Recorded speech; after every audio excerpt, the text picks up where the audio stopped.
Check, check. There we go. How you guys doing tonight? My mic was off at the intro there when I was greeting you. Got it sorted out.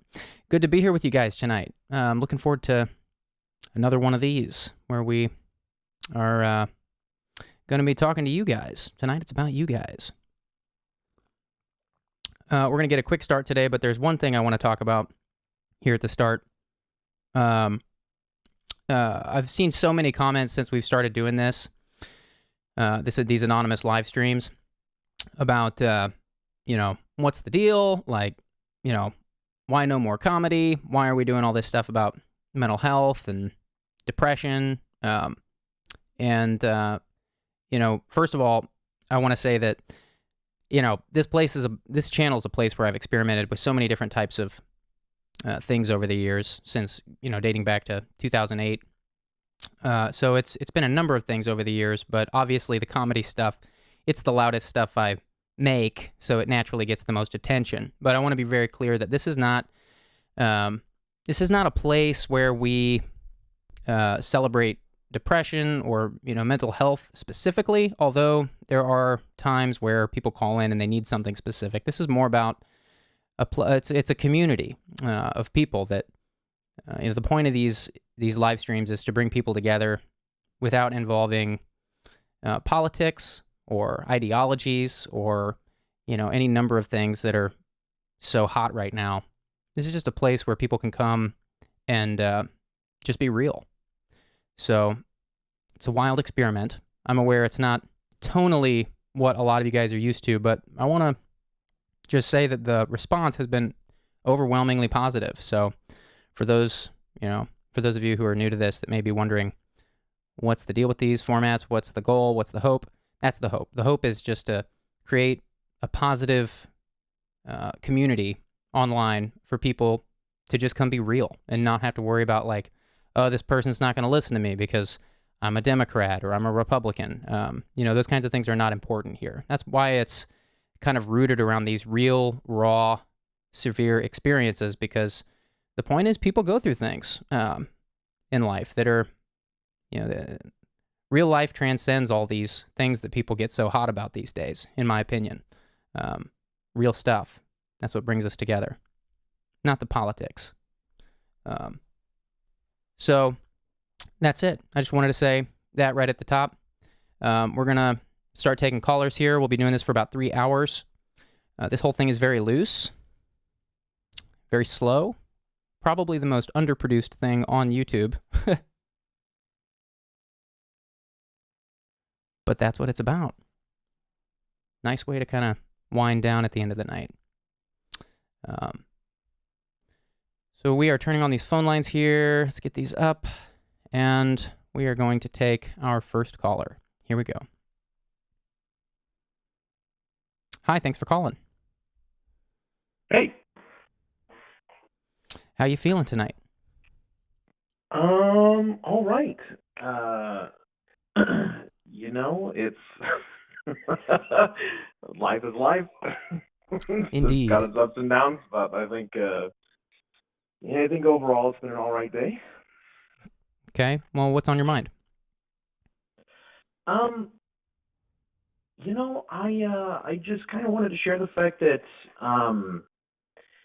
it kind of feels like regardless of what I accomplish or do, it never feels like it's good enough. I don't know if that's a bar that I'm setting too high for myself, or if that's just a way that I was, raised. I've got a loving family. I don't have many friends, but the friends that I do have are really good. I have a, full-time job. I've got all these things that, make me happy, but I feel like I'm constantly missing the mark. And it's a feeling that I don't think that I ever really can grapple with and escape. And, I figured this would be a great opportunity to maybe see if you've ever felt that same way and what you kind of did to step away from that. So sounds like you're being really hard on yourself. Sounds like you're holding you said it yourself. Is there some uh, you sounds like there's some standard that you're not meeting. Is it that you don't feel a sense of satisfaction, or is it that the things you do, you don't um, actually believe that they've done any good? See, it's interesting because I recently had an opportunity to do something that I've really wanted to do for a very long time. Um, and I don't know that I was necessarily prepared to do that, but Mm-hmm. I did it. It was about an 8-week project, and at the end of it, I was very happy with the end result.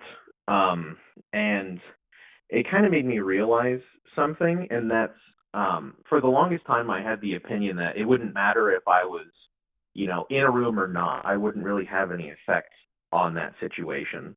And after working on this project, I realized that just blatantly isn't true for me, but in reality for all of us, because we affect certain situations in certain ways. Um, and so this experience allowed me to realize that, um, working on this project, had I not been a part of it, something, it would have been something completely different. Um, and that's not necessarily, that could be both a positive and a negative thing depending on how you look at it. But Right. to answer the question that you asked, it feels like my constant pressure is always, I don't know, necessarily wanting to appease people or wanting to make sure everybody else is taken care of. I mean, I'm at the point in my life where I haven't been in this kind of ties in, and hopefully I'm not just rambling, but I haven't been in a relationship for a very long time, primarily because I feel like it would be unfair to the person that I were to pursue, because if I couldn't give them everything that they needed, then it feels like it's irresponsible for me to almost lead them on, in a sense, if that makes any sense. I don't know. Hopefully I've not rambled, but it kind of all sort of ties together where the bars are maybe just unobtainably too high. And I recognize that, but I don't necessarily know how to step away from uh, that. Even though I can recognize that it's an issue, I don't know how to fix it. How old are you? I'm 26. 26. Well, you are right in the thick of what some people would call a quarter life crisis. Um, I'm not sure. I'm not sure if developmentally if that adds up. I'm not saying everybody automatically is going through a crisis at the age of 26, but this is an age where you're naturally questioning a lot of things. I mean, you in the royal sense, one is questioning a lot in their 20s. So it makes me wonder if maybe you're trying to, make sense of things you were raised with, and maybe, your old life, coming to terms with your old life and this new life that you're in the middle of building for yourself. Is it possible that you're just weighing out things like this and in this transitional phase of figuring out what's important to you? Is that possible? Um, if I give that some thought, I think that could definitely be, there could be some foundation in that, specifically, like, um I yeah, I definitely think that could be true. I feel like there's a lot of things in my life throughout the course of, um since 20 to now, have really, trying to sort through questions that I've had, and figuring out what, I truly believe at a deep level, versus kind of what you were raised on, and you know sort of branching off from what your parents, think that they're raising their kids for, to, and again, supportive parents entirely, but that doesn't still mean that, you know I still feel like I'm trying to make them proud, even though I already have. But I think, Hmm. yeah, to, again, kind of got off topic there, but I think you're right. I think there's definitely something there. There's a couple things in the chat that may be useful too. Skadger from, or maybe it's Skager, I don't know, from the chat, says, does the caller do any self-care habits? Sounds a lot like the pressure of others may be dragging them down. That's the first thing I wanted to ask from the chat. There's another one. I'll say I've definitely, if we go from, I mean, there are a ton of different self-care, I think, things in life. From a physical standpoint, I've been bigger all my life. At 3 years ago, I was 300 plus pounds, and then I dieted to be about 235, and then some life events kind of happened, and I've since regressed on that progress. I've actually just on Monday decided that I was going to get back onto it, so I'm back on that diet that I Okay. succeeded well on. So I'm Good. hoping that that kind of can cultivate something. I at the end of last year was seeing a psychiatrist. I had to stop because my schedule got pretty crazy with the project that I had just recently mentioned. But it's something that I definitely want to pursue because I feel like, we all have trauma from the past, but I feel like there's definitely some things that, maybe I think that I've come to terms with, but haven't. And that's sort of, keeping that baseline hold on what feels like the rest of my life. I don't know. But I definitely, yeah, I don't know. Hopefully that answers. Yeah. So physically kind of starting again, and then mentally definitely looking to start that consistently back up. I mean, the last time I saw a psychiatrist or psychologist, whichever one, was back in high school when I was very depressed and dealing with suicidal thoughts and everything else that you deal with when you're, a teenager that seems like the world's ending. Right. You said something a second ago I want to go back to. You said that you felt this tremendous pressure to impress your parents. And there was a chat from earlier on from Sandra White that connected with that idea. And I wonder if this resonates with you. It says, sounds like the caller is putting a lot of pressure on themselves to succeed. Don't feel the need to please everyone and succeed everywhere. Just being you is plenty. There are no heroes, only teams. And that's a dense thought, but what stuck out to me about that from you talking about impressing your parents, it made me wonder, now I don't know you, this is a pointed question I'm about to ask. I don't know you at all, so it's not personal. But Sure. I was going to ask, like, how are you at teamwork? Or is it possible that you're making this progress all about you instead of like how your contributions benefit your family and teams at work? Are you one of these people that do you function well in a team, or do you feel like it's your duty is the sole focus, and it's like you've got to do your thing? So I'm only zeroing in on this because you mentioned this need to impress your parents, and I wonder if that affects you in other relationships. I would say that it definitely affects me in other relationships, and I think it's an interesting thought, and I think to not clarify is not the right word, but to paint it in another light is that it doesn't necessarily so much feel like me focused, right? So like if I miss a bar, it's not like I'm primarily just hard on myself. So it really comes down to, I think, this underlying issue of I feel like I have no value in life unless I'm giving value to other people. So like, it boils down to almost a thing of what can I do for others, and if I'm doing nothing for them, then it means that I myself am sort of not worthless, because that seems like a very dark thing to say, and that's not necessarily the feeling, but it is that feeling of sort of, like I've come to terms with just being alone because of that. If I disappoint myself, then I must disappoint other people, and there's no reason to waste their time.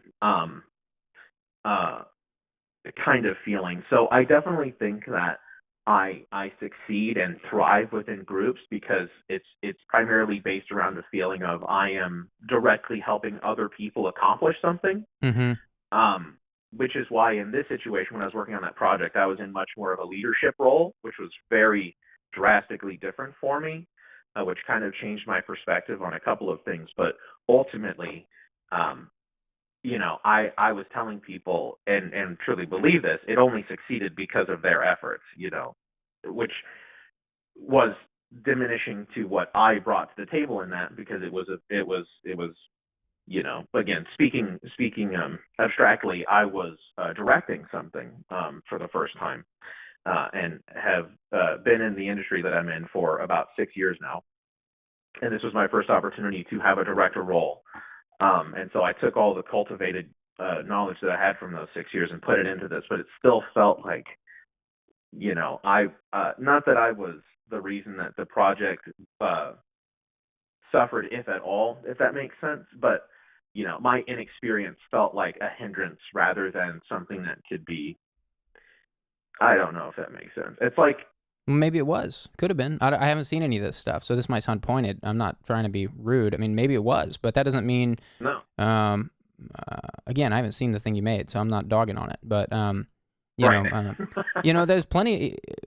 I've been directing basically my whole life, and there's still things I make that I'm like, yeah, that sucked, or that could have been better, or it's pretty rare, even if you're really good at something, to have complete satisfaction. So don't beat yourself up over that stuff. Use that energy to channel it into the next project. Take what you've learned and carry on. That would be what I'd say to that.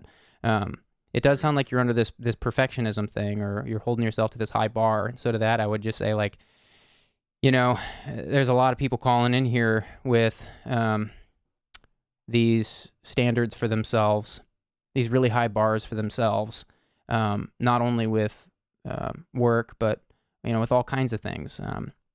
And, specifically to the work, like, I think, and this, I don't know if this applies to you or not. Again, we haven't been talking very long, so I don't even know. I'm still trying to figure out what exactly the root of this could be in a helpful way. But Sure. people, my general sense from a lot of these calls that are similar to yours is that people have these really crazy expectations for themselves that are unrealistic, and I think there's a lot of people today, because of social media and stuff, like everybody's lives are compared on these social media platforms these days, and people get to see into. I think we know a little bit too much about each other today. I mean, we have too much visibility into other people's lives, or at least we get we just get too much information about people, and I think that's breeding this generation that's really hard on themselves. I don't know if that applies here, but that's been kind of a recurring theme on some of these calls. So I would just say to you, like, maybe unplug your social media for a while and just focus on the value you are contributing to your community and your teams and your family. I'm not sure. We haven't talked about social media, so I don't even know. Maybe you're not even on there, but I do believe that, just the internet in general is this, like, it's this crazy force that we haven't adapted to yet. It's still a crazy experiment, even though most of us have been living with it for most of our lives now. It's still like we don't know what it's doing to us. So, it could be any number of things, obviously, and we're only covering a few potential routes, obviously. But it does sound like you do sound like someone that's got a good head on your shoulders. I'm glad to hear about the progress you've made back on the weight loss and those goals there. I think that kind of energy is awesome to see. I feel like if you're motivated there, whatever you're doing with that stuff, I mean, I know you said that you lost some steam with your weight loss goals, but it's been a crazy couple years, and the world's going through a lot right now, so don't beat yourself up. I feel like I'm talking to someone that really cares about their impact on their community, and I think that's a great place to be. So just don't be so hard on yourself, is what I would say. I think celebrate the small wins and celebrate the losses even, because there's always pieces we can pick up from things that fall apart, and those pieces that you pick up are valuable. So don't leave those pieces. Pick them up. Run away with them. That's what I would say. It's I appreciate you speaking into that, and especially saying that last part, because that's something that I've held. I feel like as a core belief, regardless of how difficult things get in life, or how destroyed things seem, there are still things that are salvageable from those situations, regardless of how bad it got. Right. I think that a lot of this. But I don't want to take too much time, because I know that we got other people that want to talk to, and I want to give them an opportunity. But I feel like, life is a very difficult struggle, and you have a lot of things that happen. We unfortunately, uh, my cousin passed away about, I think, 3.5 years ago now, or something like that. I can't remember, but um, last year I became older than he was when he passed, and so it's been this really difficult grapple of kind of trying to almost resituate myself in, remembering that I still have, quite a bit of life ahead of me, though at times it sort of feels like, not that nothing matters, but that it's very difficult. I mean, because it's a big unknown. I mean, death is something that is lingering over all of us, but it doesn't come for all of us at the same time. So it was a very difficult thing to deal with, and that's why one of the major reasons why I kind of backslid on my progress on my weight loss was because I was grappling with these ideals. But Right. again, hearing you say that, and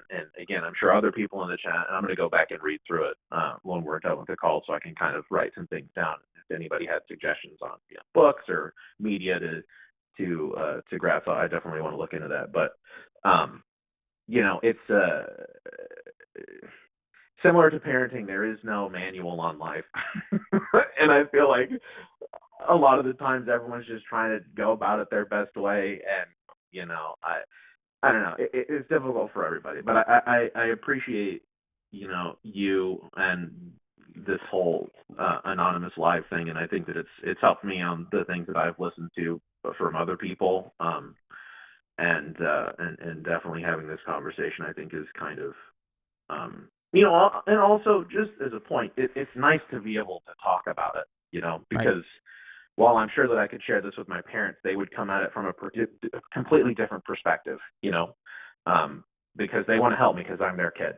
But Right. with this, it really feels like, you can tell me not to be so hard on myself, and I can believe it a little bit more because it's not coming from an immediate family member or, I don't know if that makes any sense. Yeah. So I definitely appreciate Great to the hear. opportunity and the time. Great to hear that. Thanks for calling in and sharing. Best of luck to you. All right. Take care. You too. Okay, lines are opening. Get your phones ready. And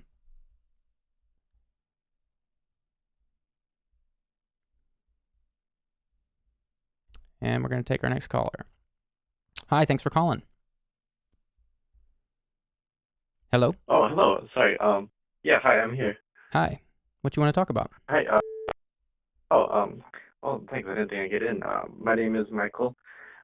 Toast. Sorry, no names, no locations. You got toasted. You mentioned your name. I'm going to hang up if people do things like that. This is anonymous. It's for the benefit of the callers and for the benefit of the community, just to know that this is a safe place where they can come talk about anything. We got people calling in suicidal, so I'm not trying to be rude. Feel free to call back and don't use a name or location, and we'll have a conversation. Hi, thanks for calling. Hello?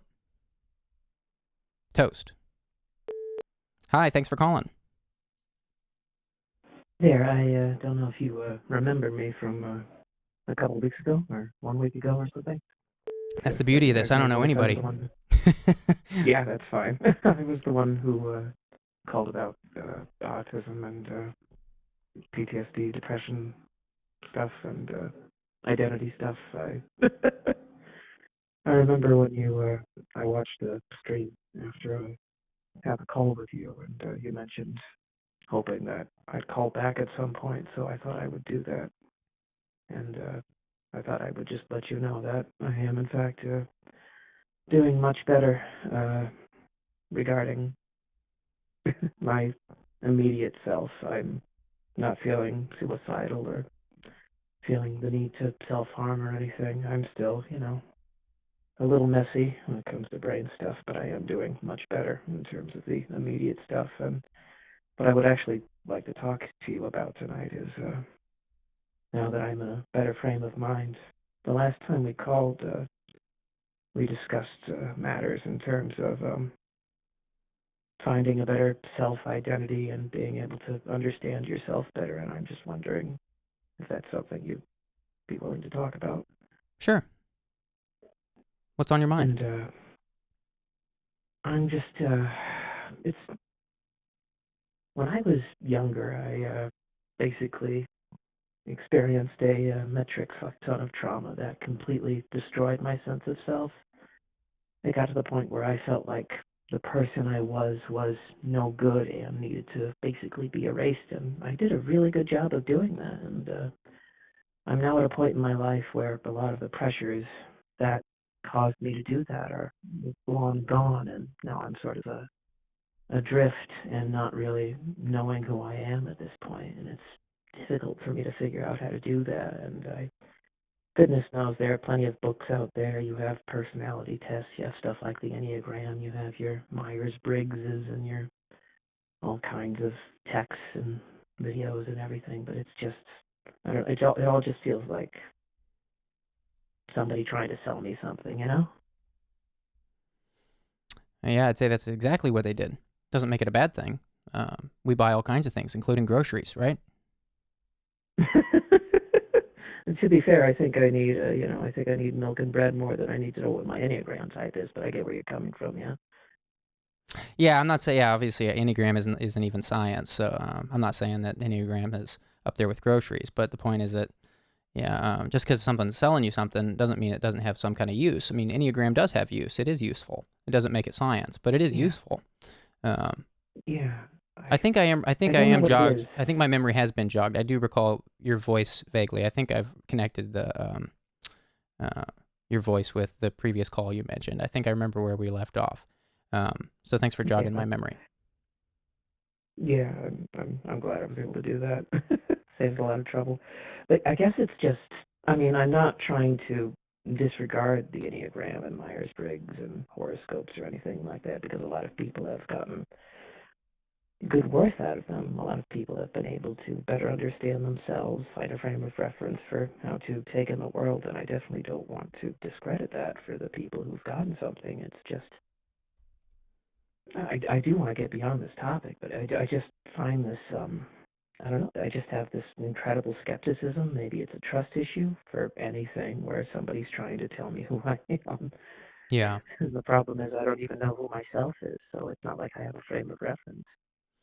Well, I would say these things like Myers-Briggs and Enneagram, they're helpful, but they just help us build a heuristic of our place in the world. A heuristic doesn't make it science, but then again, you're getting at the meaning of life, and you're getting at some things that no one has the answers to, and that's part of the that's part of the roller coaster of being a human. I think that's a beautiful roller coaster. Yeah, it's terrifying at times, but I think it's a beautiful roller coaster. I'm enjoying the ride, I suppose. Well, I'm enjoying the ride better than I was last time, but it's just, I don't, it's like I'm wearing blinders. It's like I don't know how to look at it. I don't know who I am when I'm looking at it, I guess. That's the strange thing. It's like, sometimes I feel like it's someone else looking at the world while I'm just sitting or standing there, Mm-hmm. Yeah, well, if I remember our call, if this is indeed the caller I'm remembering, I remember you being intelligent. I remember you being very cynical and skeptical of a lot, and I hear that in your voice when you're talking about things like Enneagram and Myers-Briggs. I think, I'm not sure if you've ever had, do you know your IQ? Have you ever had an IQ test? I mean, I'm not, I have opinions about the IQ, the whole IQ thing, but I am curious if you tend to absorb a lot of information. I went to Stanford. No, I don't know what my IQ is.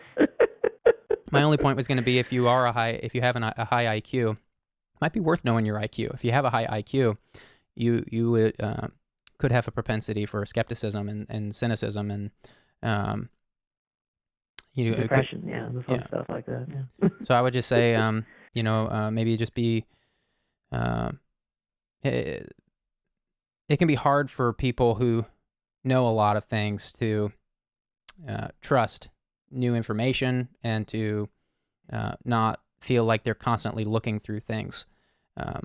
But I don't know about you, but I found I don't know my IQ either, so I'm not dogging on you for not knowing it. But I'm someone that has dealt with some cynicism and skepticism in life, and I can just tell you right now that path doesn't lead very far, for myself at Oh least. no, it's an extremely limiting path. All it does is make you hate everything, and that's just no fun. I've learned that one pretty quick. Right.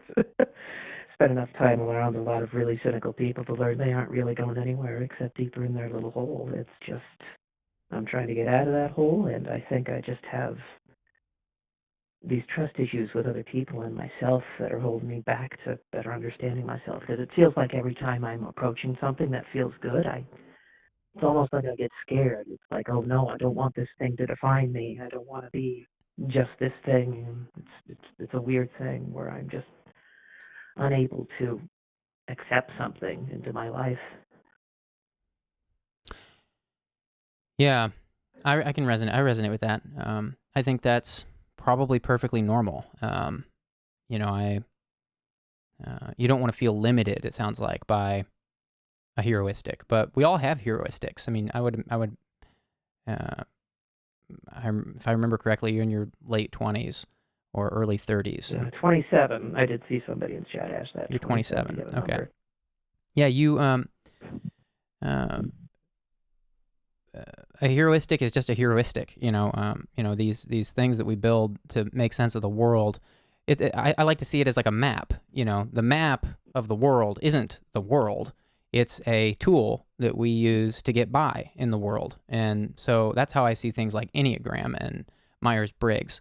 Although you could argue a map is a little more scientific than something like, you know, that could be a debate worth having. Although I will say that, you know, the map is itself very controversial for a number of reasons. It's not Mm-hmm. You know, Africa on a lot of these maps looks like Africa's it's tiny. very big, people. Right, Africa's exactly. Very large. Yes. So, you know, but that only is more so to the point that, like, you know, a map is still helpful.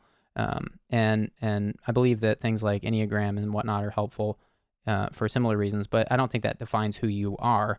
I think it can be helpful to identify.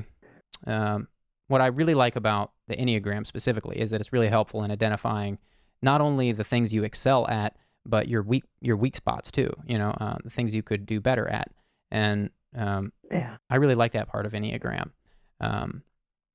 But again, I remember from our conversation there was a lot of I remember feeling like you're a person that just thinks a lot about things, and you get hung up on a lot of things. Like you won't let you seem like somebody who will not stop thinking about something unless you think you've got it figured out. But that's the thing about life is we don't ever quite have it figured out. You know? Yeah.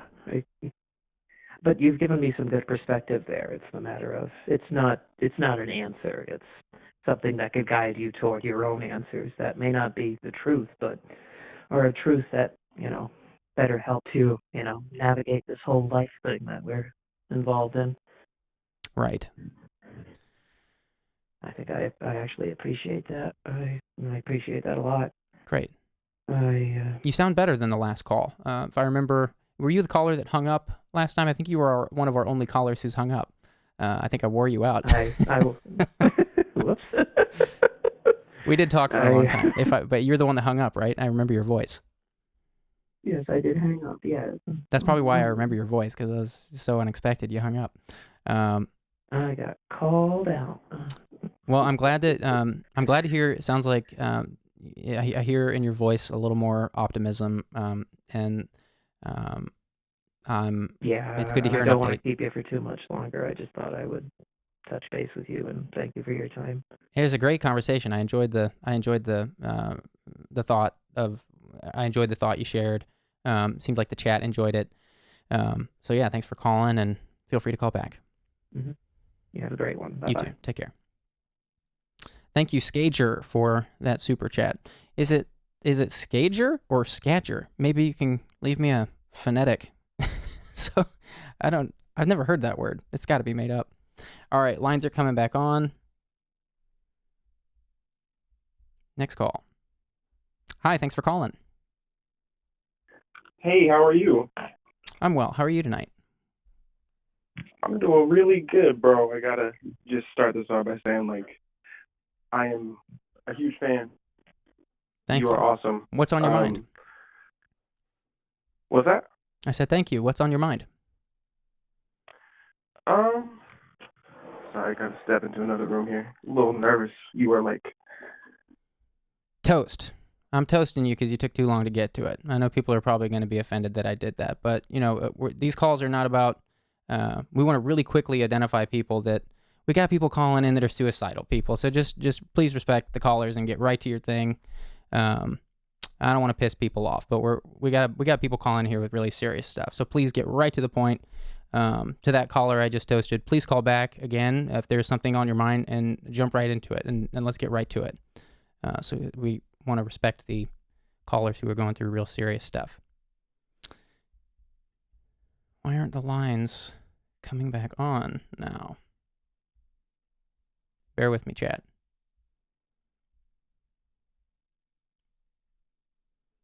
What is going on? Stand by. Going to reset these lines. T-minus 15 seconds.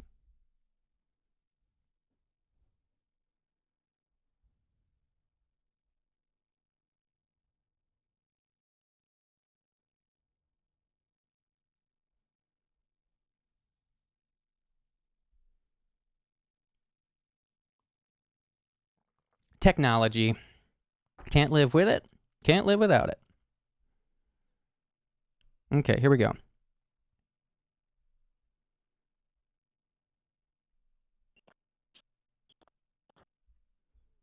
Man, this is buggy tonight. What is going on? Hello? Hi, thanks for calling.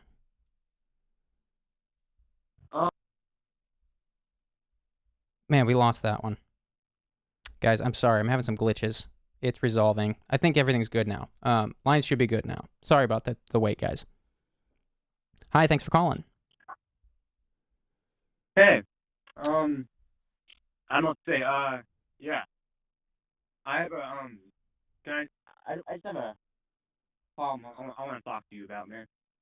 What's going on? So, I don't know if you have a lot of young people on your live videos, but I'm decently young. I'm like a teenager, around 13 years old. And when I was young, at my school, there were a lot of people that showed me pornographic images and all, and it's really true to me ever since I got older, and it's caused a full-fledged porn and masturbation problem on the internet, and I really hate myself for it. Right. You said you're 13? How old were you when you first saw porn? Like 8 probably. 8? Yeah, that's pretty young. Yeah, man. Don't beat yourself up over. Don't beat yourself up with guilt over that. It was what I would say. It's pervasive. Porn is everywhere. You would not believe how many callers we've had calling in with porn addictions and things. It's a very real problem. I'm not diminishing what you're going through. It is super real. But that's why I'm saying don't beat yourself up. Yeah. Is this an addiction? Are you having trouble stopping looking at it, or is it consuming lots of time, or is it what's the deal? Okay, so the thing is, I had a friend that I would talk to, an older dude, and he just a few months ago he guided me through it, and he really helped me get over it. And for 5 months I was doing well. I didn't watch anything. I didn't do anything. But then a few weeks ago, about a month ago, my grandmother passed. I went to go Sorry to hear that. to where she passed, where she lived. And when I was there was just, a lot of things hitting at me at once.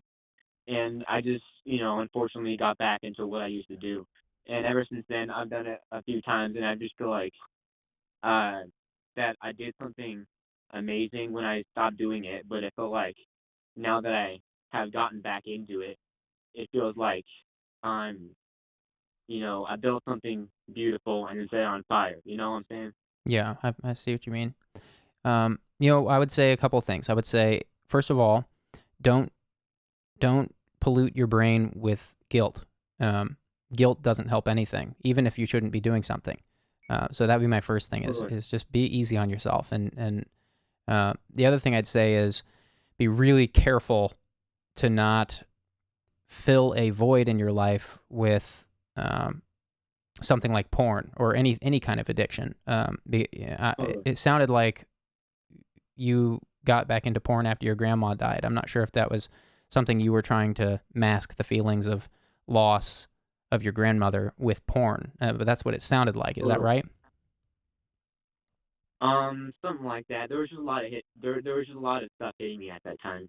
There's a lot of sadness, it sounds like, and you maybe were kind of masking it with porn use.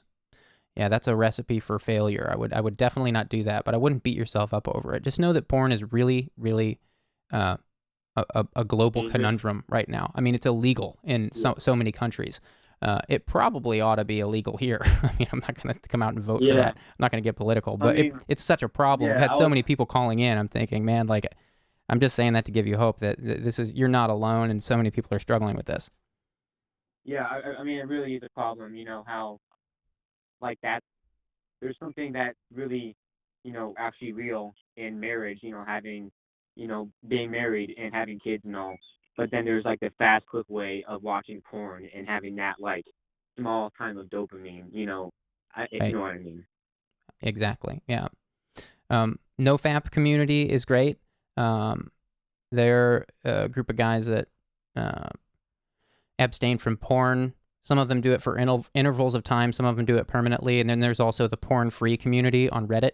These are all just great forums of people that are all trying to, achieve the same goal of staying clean of it. So if that's something you're wrestling with, I'd recommend you check those places out. All right. But don't be too hard on yourself. I hear that you want to kick this, and I believe you can. Yeah, man. Thank you. Can I ask another question about same kind of subject? Sure. So ever since anybody showed me it, I really feel like I've had a lot of fear about telling my dad about it, because my dad always warned me. He was like, I remember when I was like 10, he came up to me and he was like telling me that he didn't say it harshly, but he was just saying it gently, like, porn is not good for you and you should stay away from it. And but since when I got older, it just kind of hooked on me more. And I've just been kind of afraid to tell my dad about it when I really feel like I should, because if I did, it would make my relationship with him a lot better, and I feel like I'd be a lot healthier. Wow, you sound really mature for your age. I would say definitely tell your dad.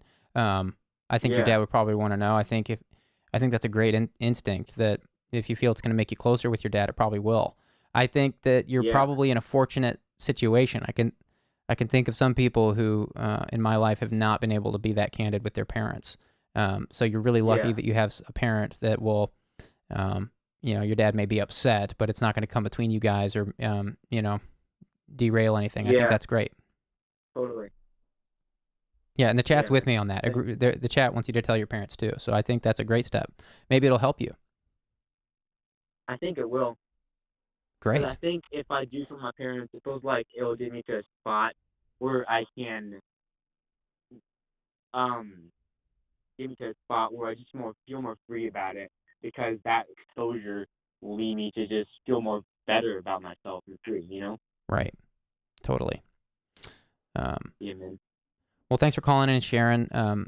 Best of luck to you. Totally. You are young. You got a lot of life to live ahead of you, and don't beat yourself up over this. It's normal to be exploring your sexuality at your age. So you were a little curious. Yeah. You were a little curious. Yeah. But porn is not sex. I want to leave you. I do want to leave you with that. I hope you know that porn is not what sex is like. There's a lot of kids your age who think porn is what sex is. Sex is not what's in porn. I hope you know that. Yeah, man. Yeah, like I said earlier, like that's not a good substitute. I'm glad you know that. Great. Yeah. Sounds hopeful. Well, I appreciate you, man. Thanks for calling. Take care. Man.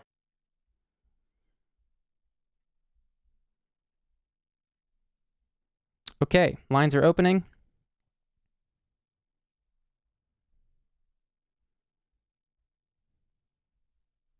So many porn calls. It's insane. Some of these kids are so young. Hi, thanks for calling. Hello? Hi, what do you want to talk about? So I feel like I just need to talk to somebody about this, but so me and my fiance, we broke up kind of like right before COVID hit, and we've kind of been off and on talking.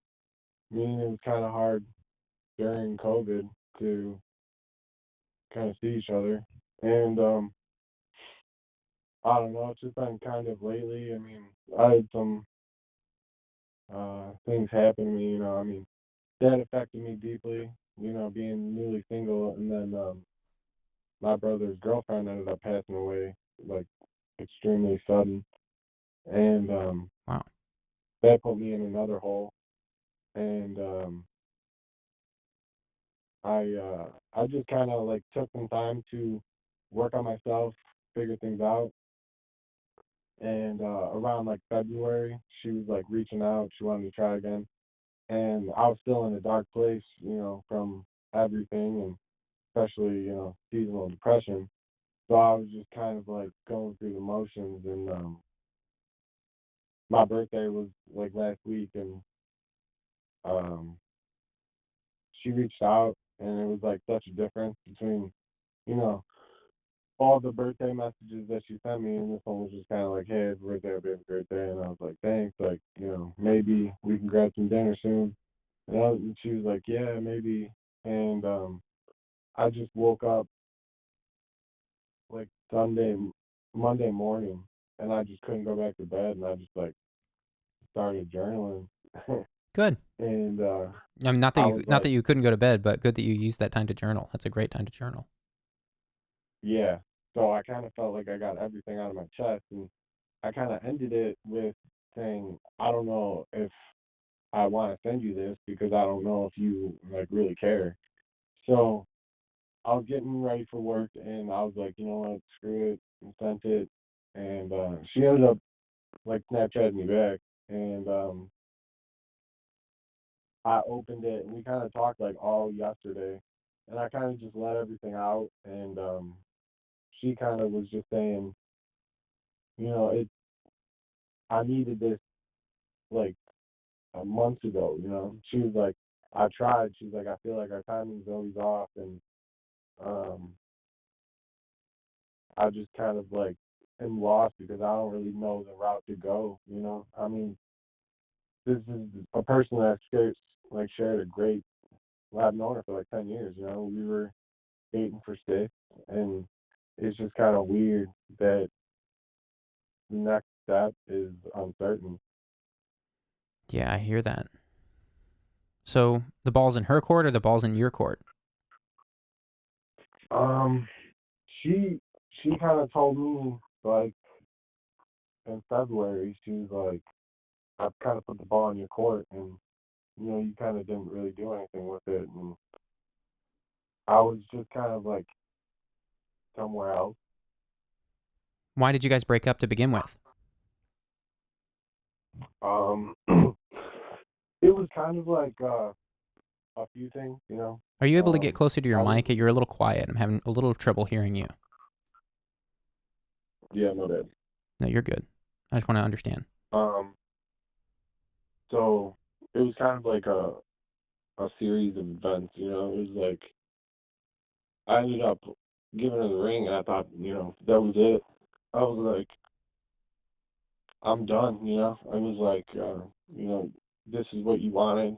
This is like I thought, I don't know. I thought it was like, well, you can't leave now. Mm-hmm. And I thought like she'd planned the wedding and stuff like that, and I didn't realize, that kind of just starts a whole nother relationship where you guys like become closer and stuff like that. And um, we were looking for a house, and um, it was like a weird time to buy, and it was just kind of like she was saying that I didn't really listen to her, and when we did fight, I would just kind of be like, "Why are you making a big deal about that?" So you guys broke And up it for was some just childish disagreements. stuff. You Yeah. said she was childish? No, for me, it was like childish on my end. I see. I see. And I guess that's what the contents of your letter were. I guess you sent her, it sounds like you sent her a letter saying as much, that you had some regrets. Yeah, it's kind of funny, but there's a show on Netflix, and it's like these couples like go like 3 weeks like dating their partner, and then like 3 weeks with the other partner, and like it's weird because like you grow up, like you give them like an ultimatum, and it's like it's kind of weird because I saw myself in a lot of those people. I thought like there was things that people would say, and I was like, why would you say that? And I felt like that wasn't like I matured. That was like a way that I could see myself maturing, Mm-hmm. Well, it sounds and like that was you've, kind of like an eye opener. yeah. It sounds like you've made some positive changes in your life, and you want her to see that, and it sounds like she does see that. So what's the catch? Sounds like that's what you're trying to figure out, but I feel like I'm missing information too. Um, my buddy said that I'm not really big on social media. Like I'll log in and I'll like see some stuff on my timeline, but I like unfollowed all her friends and stuff like that. I didn't want to look like I deleted them, but I just didn't want to see what she was up to, her friends were up to. And I went out for a few beers with my buddy, and he was like, "Yeah, I think she was like she posted a Snapchat with some dude, and I don't know if they're like together or not." How recent was this? Probably I don't know when it was, but he told me like Friday, so probably within the week or two. Okay, so she was with some other guy, and so you guys were engaged. You broke up for some differences. You made some personal progress. While you were making that personal progress, she may have been dating around, which seems understandable. Yeah. And then you realized that you had acted childishly in the relationship, and you told her that you realized that and that you regretted it, and that went over really well. But then your friend sent you a picture of her with another guy, and you think that's pretty recent. Is that the catch? Well, he was telling me like there was a picture of them holding hands that she posted. Right. So it's like I don't know, like it's weird because like I mean I love her, and it's like I like do after that conversation is the ball in her court. It sounds like you should talk about this, if she's even available. Sounds like you should ask her about, maybe don't ask her about that specific picture, because it sounds like you don't know exactly when that was taken. Maybe it was taken months ago and she just posted it. Or maybe, but I would ask her, like, if that letter that you sent her went over well, sounds like you guys are just overdue for a conversation.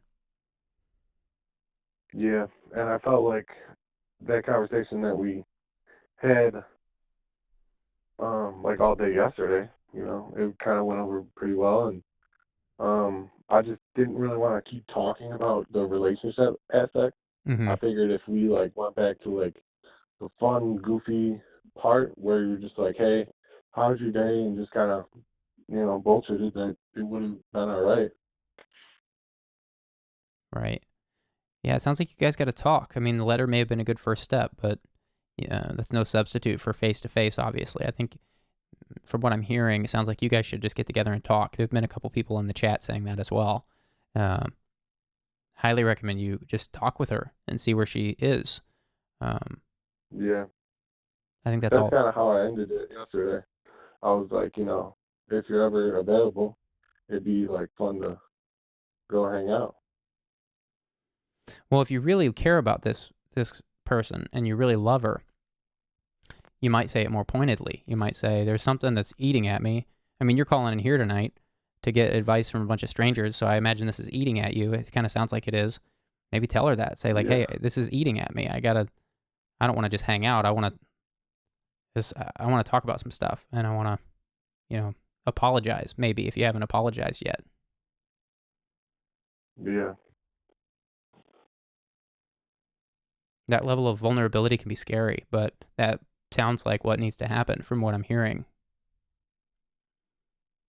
Yeah, and I've been kind of on a, like, getting out of my comfort zone kick, because I felt like that would, help in basically every aspect of life, but, just, I don't know, it's kind of like a weird situation, because, like, if she was like, yeah, I am dating this guy, obviously I gotta respect it. Right, yeah, you do. You would have to respect that. But you won't know till you talk to her. Goosey from the chat says, be as vulnerable as you are here for her. I think that's right. I mean, you're being pretty vulnerable here. It might be easier to do that because you're anonymous, and she knows you really well, probably, because you were engaged. But I think that's probably what needs to happen if you really care about this girl. Yeah, and it's like not really like a feature people really see me a lot. Right. So, thank you for the advice. I really appreciate it. I appreciate you sharing. Wish you the best of luck and rekindling things. Hope that goes well for you. Thanks, man. I appreciate it. Take care. Okay, we're going to open up these lines again. Next caller. Hi, thanks for calling. Hey, I'm not sure if I'm going to be the right topic to talk about, because my thing is just that I'm really selfish. I'm dating a married woman. Can you get closer to your mic? You're a little quiet. Sorry. I'm saying that I'm just overly selfish because I'm not a rich kid. I just don't really work, live off my family, and do what I want with really no remorse. I don't know if I should have remorse, and I don't know how to stop. Okay, wow, that could be a number of things. Sounds like you're concerned about this, so it sounds like you do have some remorse, at least some level of it. Are you lacking motivation for the change you need to make? Yeah, I'm lacking a lot of motivation. Currently, I'm doing tile work. I'm helping lay tile in people's houses. It seems to be the only job I can hold because I don't do much more than just carry heavy stuff up and down the stairs. Mm-hmm. And did I hear you say at the beginning of the call you're dating a married woman? Yes, that's another form of my selfishness, where for the last almost 10 years, I've been in contact with a girl my age that's married, and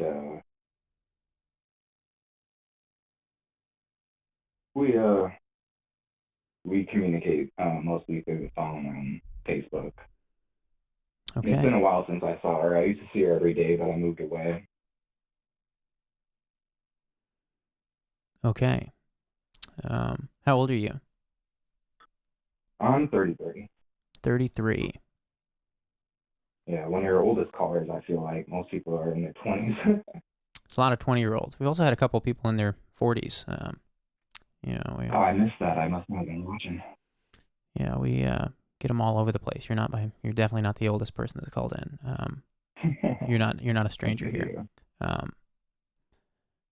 What do you think drew? Let's start with this married woman, since you brought that up first. What drew you to dating this person? Was it because she was married, or was it that you just... No, we worked together. We used to work together, and I was just like a temporary worker, like a side worker. She worked inside the place. I was a delivery driver. Okay.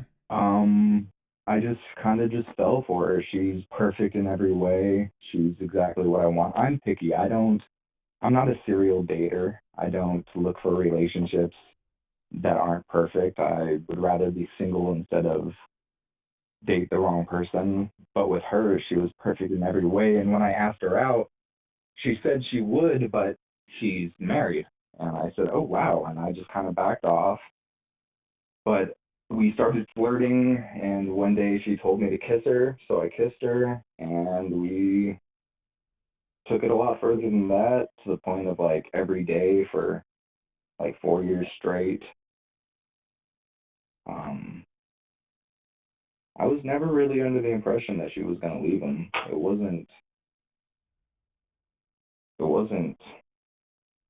I've never had my hopes up. I've just known what I'm doing as...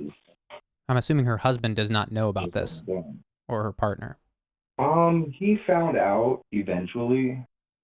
He pretty much just told her to stop. Yeah. And that's kind of why I didn't. He never confronted you? I've always said, if I was him and I knew what was going on, I would have called off work, waited in the parking lot, and like confronted the person. Right. But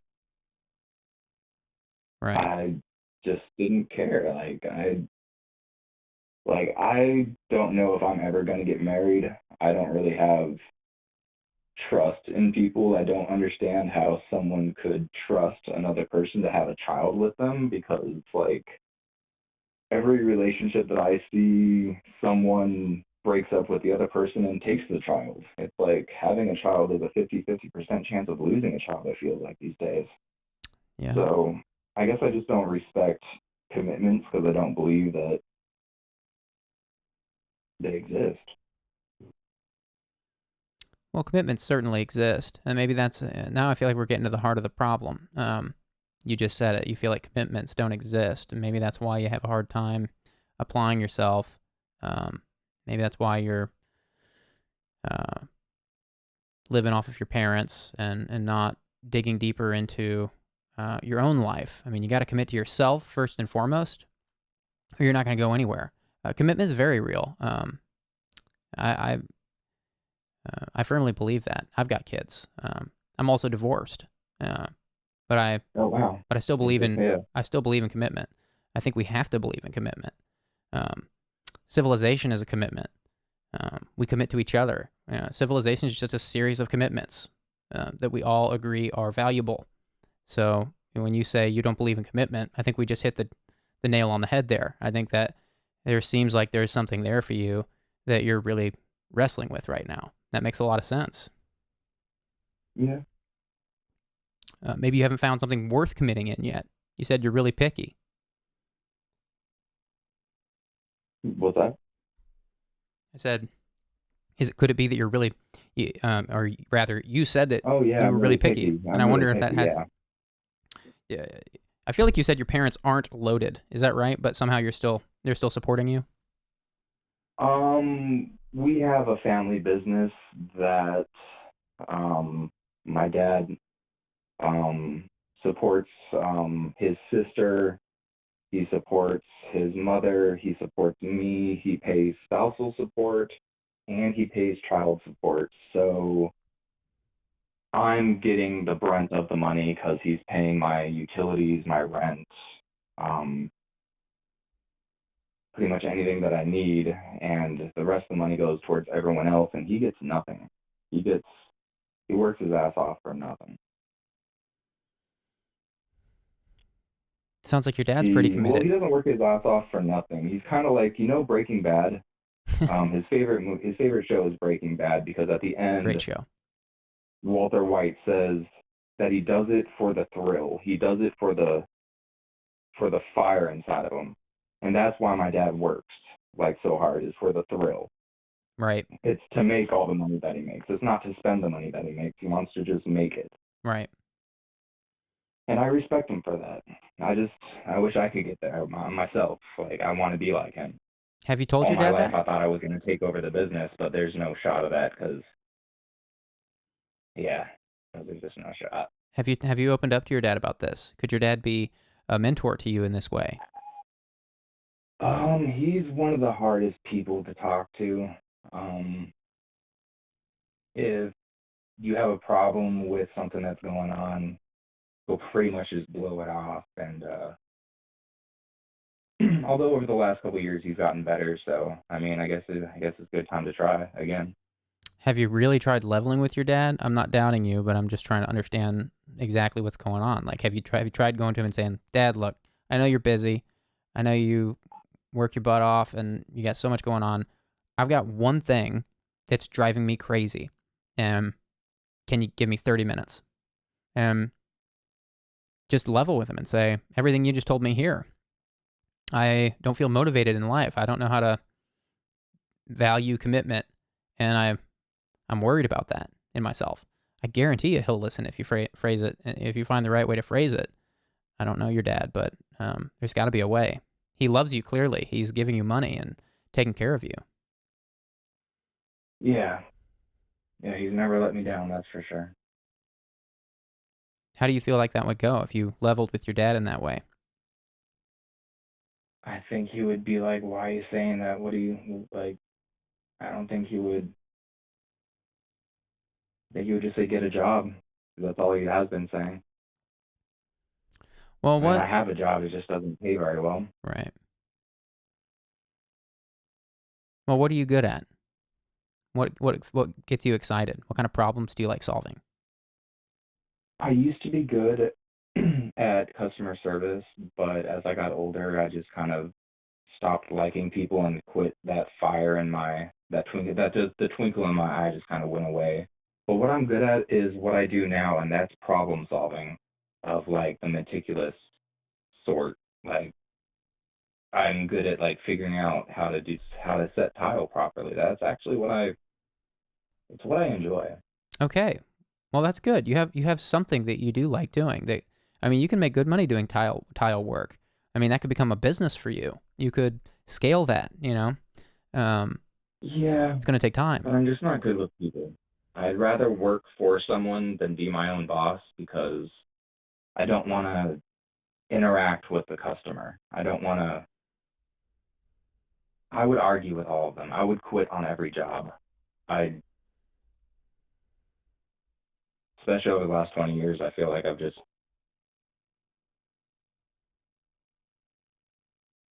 know what I was going to say. I hear it in your voice. I want to recommend a couple of books. They may be off base, but Okay. might be some good. I've sensed some frustration in your voice and some a little bit of hopelessness. Not too hopeless, but you sound like Yeah. I'd be hopeless without my family, so I'm not hopeless. I want to challenge you that that you do actually like people. I want to challenge you that maybe it's possible you love people, and that I just hold them to too high of a standard. Right. And I can imagine that working in customer service, I mean, you touched on that when I said, what are you good at? So I imagine that was a part of your life at some point. And I would just say customer service, I can't think of any worse thing for one's impression of people than to work in customer service. It can be really ruthless, especially in the States, because consumers have really high standards. It would explain why maybe you have high standards for people in turn. So I want to know if you think you could find it in yourself to lower your standards for people a little bit, lower your expectations at least a little bit. I feel like that would make you happier. I feel like that will make you feel more drive in life. I mean, you're going to have to deal with people no matter what you do, whether if you're solving problems, you're not doing it for you're doing it for people. Even if you work with animals, you're still doing it for people that run businesses, and you're solving problems for them. Yeah. So, that's why I'm challenging you on the people thing. And I'm not saying you're wrong. It's more of like an encouragement that like there's redeeming, people have redeeming qualities. Yeah, nobody's perfect, and I actually don't like that phrase, nobody's perfect, because it's just not. I don't find it accurate. I like it better to say that nobody's completely balanced. Nobody's got everything balanced all the time. People are emotional, and people want things, and people have problems, and these are all very dense. So life is complicated and messy. But again, I feel like I'm talking to someone who's a little hopeless and a little lost, and so I'm going to recommend a couple books. This first one. Okay, I actually have a pen right here in my hand. Great. This first one actually comes from the chat. Can't remember who said this, but it's a great book. I do highly recommend this book. A great recommendation from, I want to make sure I get this right. I think it was Canadian from the chat. Man's Search for Meaning, amazing book by Viktor Frankl. Have you heard of that book? What was the name? Viktor Frankl is the author. No, the name of the book? Man's Search for Meaning. Viktor Frankl. Amazing book. Viktor Frankl is a legend. If you're not familiar with him, there's tons of stuff written by Viktor Frankl that you could, that's a lifelong wormhole for you, Viktor Frankl. And then another book I'll recommend is a book that has come up a number of times on these calls, Atomic Habits by James Clear. Another amazing book. It just gives you a framework for exactly what the name implies. It helps you start these really small, practical steps towards progress in your life that accumulate and build and snowball into these big explosive changes. I love that title. Absolutely love it. Atomic Habits. Okay. Great concept. I feel like those two books are going to do a lot for you. That one sounds more interesting to me than the first one. Okay. Viktor Frankl, don't be turned. It's a very old book, but Viktor Frankl is a legend. He just Google. The fact that it's old makes it sound a little bit more interesting. Yeah, Atomic Habits is very new, actually. Yeah. Viktor Frankl. Maybe do a Google on Viktor Frankl and read his biography before you decide which one to read first. I feel like either of those books are a good place to start, but you might know after doing a little reading yourself on the authors of both of those. So I think those would be two good places for you to start. But I think you are going to figure this out. I've got a good feeling about this, and just don't give up on people. We all need each other. All right, thank you. Thanks for calling.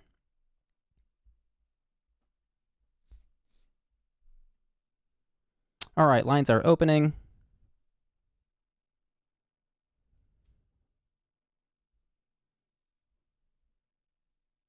Sorry, chat. I have not put those books in the chat. I didn't get around to it on that call, but I see people putting it in there. So thank you for doing that. Lines are open. Taking the next caller. Hi, thanks for calling. Hi. Oh my God, I made it. You made it. What do you want to talk about? You know what? I just joined this live stream, and the first thing I thought of was something I've been dealing with for a couple years now. I was with a very bad person for years, and something he always berated me about was, you need more confidence. And I know that it was true, frankly, and it still is. But I asked him, something that would help me in this relationship and with myself would be if you complimented me more, which is, I think, pretty typical and, between two people. And he just told me, well, I don't want to lie. And that, I'm never going to not hear that in my head sometimes.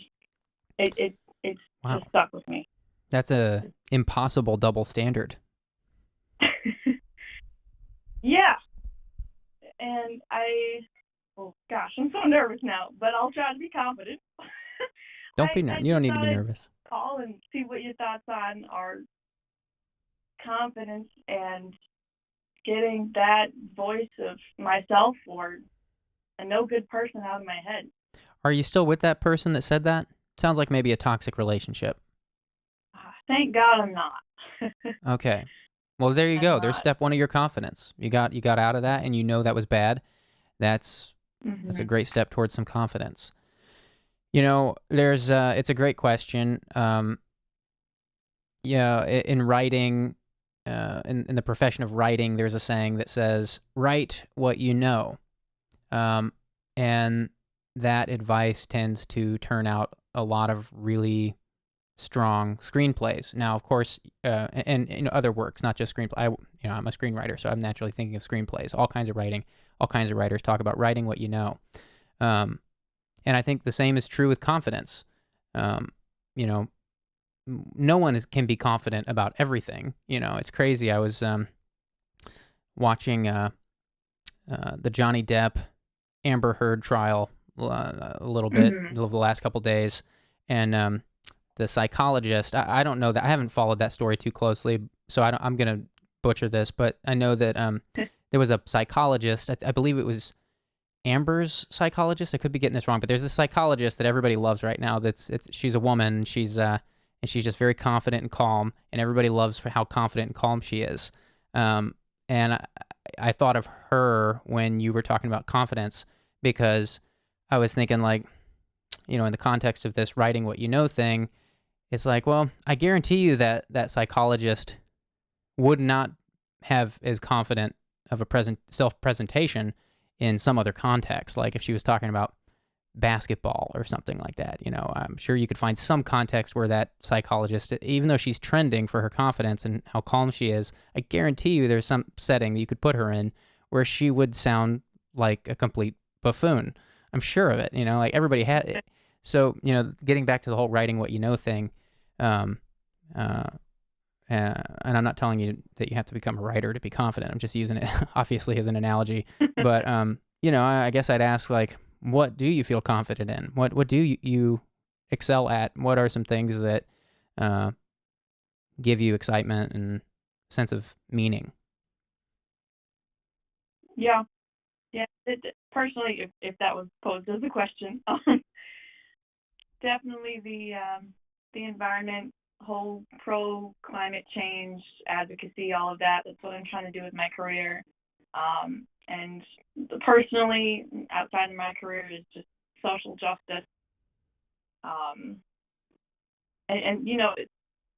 early on in my career. I graduated just a couple years ago from college, but I already feel like I can really speak on certain niche topics really well, especially locally.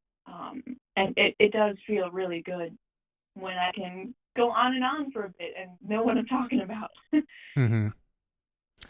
So, Argonia Non from the chat said something I really like. They said, "Chase your anxieties. You will learn a lot and realize confidence by confronting them." And I think that's good. It kind of gets at that old saying. There's this old saying about, or it's a debate rather. Like, should one improve on their weak points in life, or should we focus on what we excel at? This is a classic debate. Like, do you get better at? Do you spend your time getting better at the things you're good at, or getting better at the things that you suck at? And I think that's kind of what Argonianon's thought implies there. It implies that by honing your weak spots in your life, it improves you. But I've always felt like it's a both and. I've always felt like if all we did was just improve at the things we're bad at, we instead of focus. I mean, some of us do have really clear things that we excel at, and I think both deserve. I guess I would say, like, I think all of it. I think you focus on your anxieties. I think that can show you a lot about yourself, and then also focusing on these passions that you have for social justice and whatnot. Like if those things fill you up, I think it's great you've identified those things and you can continue to hone those skills. How old are you? I'm 23. 23. Okay, so you're young. You're still figuring this out. So don't beat yourself up for the confidence thing. I can remember at 23, you know, I was actually fairly confident in my early 20s, I guess, but not in every way. I was confident in a specific way. I was not confident in myself. I had no like self-confidence. I had confidence in specific skills, but there's that statistic about happiness. Like most people don't reach happiness until their 70s or 80s in life, like their peak happiness. I mean, what is happiness, obviously, but most people are most satisfied with their lives once they're in their like towards the end of their life. And it's actually one of the saddest statistics. But I also think it's kind of hopeful if you're young, because it just lets you know that, hey, like you're not supposed to have everything figured out yet. That's what you should be doing right now, is figuring out those things, figuring out who you are. And the confidence will come as you learn those things. So, I would say be patient with it and keep doing the good work it sounds like you're doing. And I'm really glad you got out of a toxic relationship. I mean, what you shared was, I believe I called it an impossible double standard. And that's like, I still think that's totally what that was. And I'm glad you got out of that. I mean, that's impossible. Yeah, me too. I appreciate that. Thank you.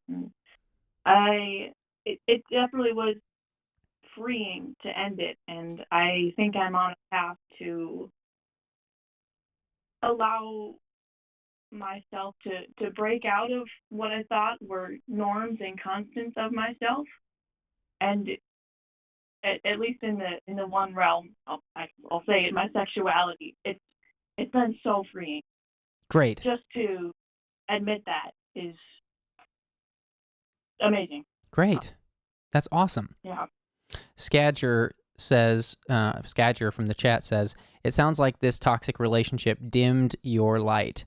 I can hear it in your voice what a nice person you are, and you've let that person determine your worth. I think they mean you've let you kind of, to some extent, it sounds like you let your ex-partner determine your worth. I think that's what they mean by that. And I do hear some of that in your voice. Some of that conflict. So, just maybe spend some time forgiving that person. We often don't know why people do the things they do. Might be a good thing to meditate on if it's really eating you alive. Are you familiar with Bella Ruth Nappersteck, who has come up a number of times in these streams? Well, first I'll say thank you so much. That brings tears to my eyes. But no, I haven't heard of them. Oh, okay. Bella Ruth Nappersteck, I've recommended her company Health Journeys to a number of callers who seem to have been enjoying her work as much as I've enjoyed it over the years. She's a psychotherapist, an author. I believe she's also... sorry, I'm scanning through her website and I'm doing a horrible job forming my sentences, but her website here has all these different guided meditations. That's what she's best known for, is her guided meditation recordings. And they cost money. They're like $10 each, but they're about anywhere from 20 to 40 minutes. And she just makes meditation super easy. Like, meditation for me was a really hard thing to kind of get my head around when I first started. And her meditation, it's just like, it's foolproof. You just put on headphones and listen to her soothing voice, and she basically does it for you. So if this is something that you're really, this confidence thing and this self-worth thing is really eating at you, I mean, she's got a meditation. There's hundreds of them. Go to healthjourneys.com. You'll see what I'm talking about. Healthjourneys.com. She's got all kinds of meditations. They're all, I'm looking at them here. One of them's for allergies. One of them's for anxiety and panic. One of them's for alcohol and drugs. She's got one for affirmations. I mean, there's hundreds of them.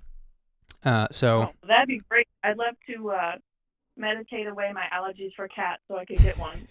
Yeah, I gotta say, I'm not quite sure the point of that one. I might be missing something, but it is curious at the very least. But I do stand by her work. Her work is amazing. Highly recommend you check her out. That's great. Thank you so much. I wrote her name down in the website as well. Great. Well, thanks so much for calling in and sharing. And call back anytime. Best of luck to you. Thank you so much. It's been a pleasure. Same here. Take care. Okay, guys, we are going to take a quick intermission, about 5 minutes. It's an excellent time to turn off the stream and leave. These are the jokes, people. No, but literally, this I realize that these breaks are always come at the worst time. We feel as though we get started and then an hour and a half and we pause. But these breaks help me kind of clear my head so that I can listen better on the upcoming calls. So if you have patience to stick around, it'll be about 5 minutes and we'll be right back. I'm going to leave the screen up so that we're not going anywhere. And great time to take a little break for yourself and come right back. We'll still be here. We're going to do this till midnight, so we're not going anywhere. Coming right back.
All right, we are back. Thanks to you who stayed. The set alone is therapeutic. I'm glad you guys dig the space. All right, so lines are opening. Give me a sec to do that. Hey, Tyler Tortai's in the chat. That's a friend of mine. Not to out that guy. All right, next caller. Here we go. Hi, thanks for calling. Hey. What do you want to talk about? My name or No names, please. No names, no locations. my name? Okay. All right. So I'm just kind of having a rough time with kind of myself with kind of self-confidence a little bit. But I don't know. It's I guess to start off with, I'm actually bipolar type 1 with psychosis. So I kind of struggle with kind of outside of body experiences, kind of like major depression, and then like sometimes I have like super high moments where I feel really good, where I feel invincible, on top of the world, stuff like that. I don't know if that makes sense. But something I'm kind of struggling with is kind of like feeling hopeless about the future, that like I'm never gonna find someone like who would like me, because something my mom said to me a while back was, when I was dating someone at the time, my mom said, I hope that she said it's behind my back, but said to my girlfriend at the time, and said, I hope you don't have to marry someone who has bipolar disorder. And that was just really heart shattering. And I love my mom a lot, but it's kind of hard to kind of recover from stuff like that, if that makes sense. Wow, so your mom was... Sounds like your mom really damaged you with some things she said. Mm-hmm. How old are you? I'm 24. 24. And did you mention that you're bipolar, or was that? Yeah, bipolar type 1. And your mom too, or am I making that part up? My mom she suffers from depression, but she doesn't take any medication for it and doesn't say go to therapy for it. Okay. But yeah. So, what is your journey with? What is your journey with bipolar? The bipolar thing been like? Are you getting help with that, or are you finding things that are helping? I know that can be a real struggle. Yeah. No, for sure. Yeah, I found a lot of things that help. I was first diagnosed back in 2017 May, and I had a really big traumatic experience, starting in the psychiatric hospital, Wow. and it was really difficult. They put me on some medication that made me super drained, and I just gained a ton of weight. I was really tall and scrawny and just skinny at first, and then ended up gaining all this weight from the medication. And I was like a zombie after I came out of the hospital. But then it took me 2 years to find the right medication. My parents paid for therapy, which was very nice of them. And then once I told them that I wasn't really part of the religion, they stopped paying for therapy behind my back. And I had a bunch of therapy bills to pay, and that was really heartbreaking. But it was nice that they paid for it first. But I still have a therapist. I have insurance and doing better, and my therapist is amazing. He's a great guy. But something that through my journey of being bipolar, therapy has definitely helped. Sleep, taking my medication, and just eating healthy and exercising. That's been really helpful, and just having I don't know, honestly, this community that you've created it's been really nice. I appreciate that. Glad to hear that. Well, yeah, I wonder. You mentioned your mom, and how her words impacted you. It sounds like you're still carrying a lot of that weight. And then you mentioned that you're struggling with some self-confidence. I wonder if you still hang on to those things your mom said. I wonder if you maybe in some way still believe them. Yeah.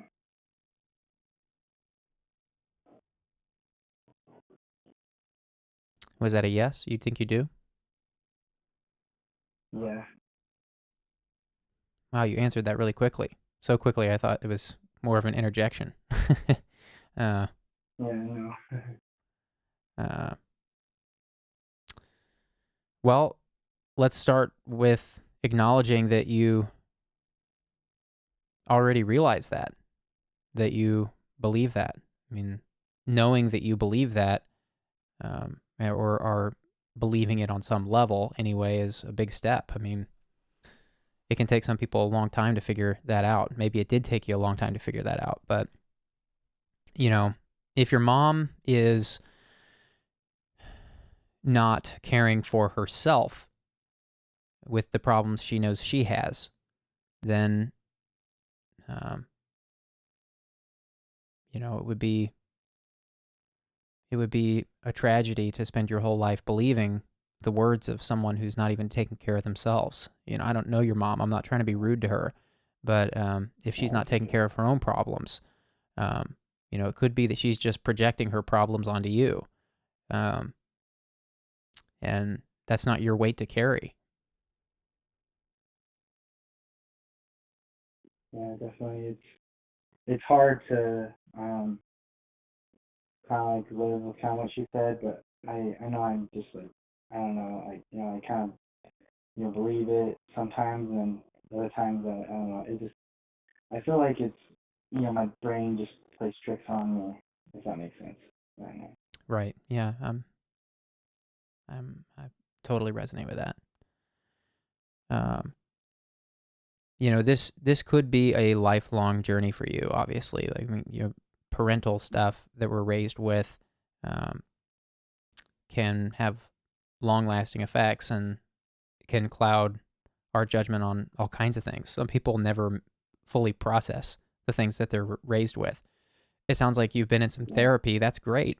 I mean, you're young and you're doing the work, and it feels like I'm talking to someone that maybe just wants to kind of check in. It doesn't sound like you're in like the absolute lowest part of your life necessarily. It sounds like you are, you've made some progress, and you maybe want some kind of touchstone to make sure that you're on the right track, or Yeah. is that it? Yeah, definitely a touchstone I think would help, because I don't know, I got really depressed the other day when I was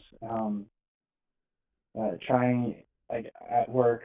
So I'm a musician as well, but at work I was trying to figure out a way I can go on this more music adventure and kind of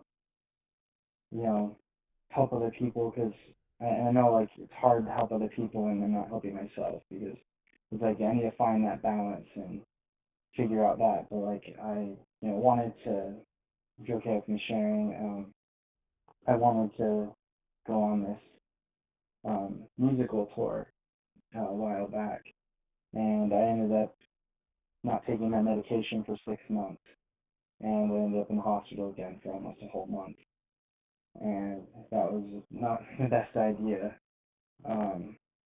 But uh, I realized that I needed to make sure I take my medication, make sure I'm sleeping and stuff like that. But I feel like there's just something else maybe I'm missing. And I, came back. I was at work. I was really depressed because I, talked to my manager. I was like, hey, I'm working really hard. I want to see if I can use, you know, advantages at work and go on this tour, and maybe see if, work would sponsor it. And he kind of gave me this look, and he was just like, it was kind of like, he didn't really say this, but it felt like he was just saying, like, yeah, good luck with that. Like, do you think that's ever going to happen? And so, but I know he didn't say it. He was more kind of like, well, that's really tricky. Like, anything's possible, but, I guess he's being nice, but my inner bipolar and psychosis was just kind of like, I don't know if that makes sense, but all these negative feelings. Yeah, it sounds like you get in these triggered states when people are critical. Maybe that's, it could be because of the way you were raised. I mean, it'll be hard to get to the bottom of a lot of these things that you're talking about on a short phone call. I'm glad to hear that you have some therapy. It seems like you're not sure what the future of your therapy looks like, because you said your parents were paying for that and then just randomly stopped paying for it. Are you still in therapy? Are you still getting help with the psychosis and everything? Yeah. Mm-hmm. Okay, well, that's good. What does it feel like having psychosis? It's really scary sometimes. The hardest part about it is having these out-of-body experiences where, like, I feel like I'm not controlling myself, where I'm doing something and, like, I'm not even in control of it. Like, it's just these scary things. I have these scary thoughts and stuff, and it's just, like, I don't know if it was maybe, like I was saying, like, how I was raised and stuff, like, in this very religious, environment, and, it's just kind of, like, scary. I think I have all these hyper-religious ideas sometimes when I get super manic, and I feel invincible, and I feel like I'm Jesus Christ, or I feel like I'm, all these different things, and then it gets really scary, and I'm just like, I'm none of these things. And, I have to, wake up from it, but having psychosis is something really difficult. I'm still trying to figure it out, even with the medication. The medication helps a little bit to stop it, but it's still like, sometimes I'm like, am I really in control of it? And that's when I'm like, I don't think anyone's ever gonna want to be with someone, kind of going back to what my mom said about me. But I know, maybe she didn't fully mean it, but at the same time, I really believe that, and sometimes I don't know. And so I just feel like I'm never gonna really find someone to be with, because there's a 1 in 2 chance they're gonna be bipolar like me. If that makes sense. We have kids. Right. How do you have an idea of how serious the psychosis is, or I mean, it's all serious, but like on what? Do you feel dissociative sometimes? Do you have trouble knowing what's real and what's not real? I did in the past with really bad, but I think it's a little bit more under control. Oh, that's But, good. yeah, there's been some points where I wasn't, like, I've even lost my memory for like 5 days straight. It was like, before I went to the hospital, the most recent hospitalization, and I did a bunch of random stuff. I I played the ukulele in hospital completely naked. So it's pretty funny. Funny story, but I don't even remember it. But one of my best friends took me there, and it was, it's a funny story now, but like, it's kind of scary at the same time. Right. I'm only laughing because you're laughing. Hey, if there's one place to play ukulele naked safely, it would be where you were at that time. Yeah. I would imagine that would be a safe scenario to be in, to do that. Yeah. Well, your mom being so sharp with you, again, like you mentioned, there's a lot of religion stuff that you were raised in. We haven't delved into that. I know that for some people, growing up in a religious home is a really positive experience, and for some people, the religion can be weaponized and used, especially by somebody who's not mentally well. Religion can be weaponized in some really crushing ways for kids. And I don't know if that resonates with you at all, but I've seen that happen, and it makes me wonder if, what I'm hearing is you were raised in a home where your mom knew she had mental problems and wasn't getting the help she knew she needed, and that you were raised under, I would imagine, because of the way you're talking about it, that it was not a good religious experience for you. That what you grew up in. Is all of this on track so far?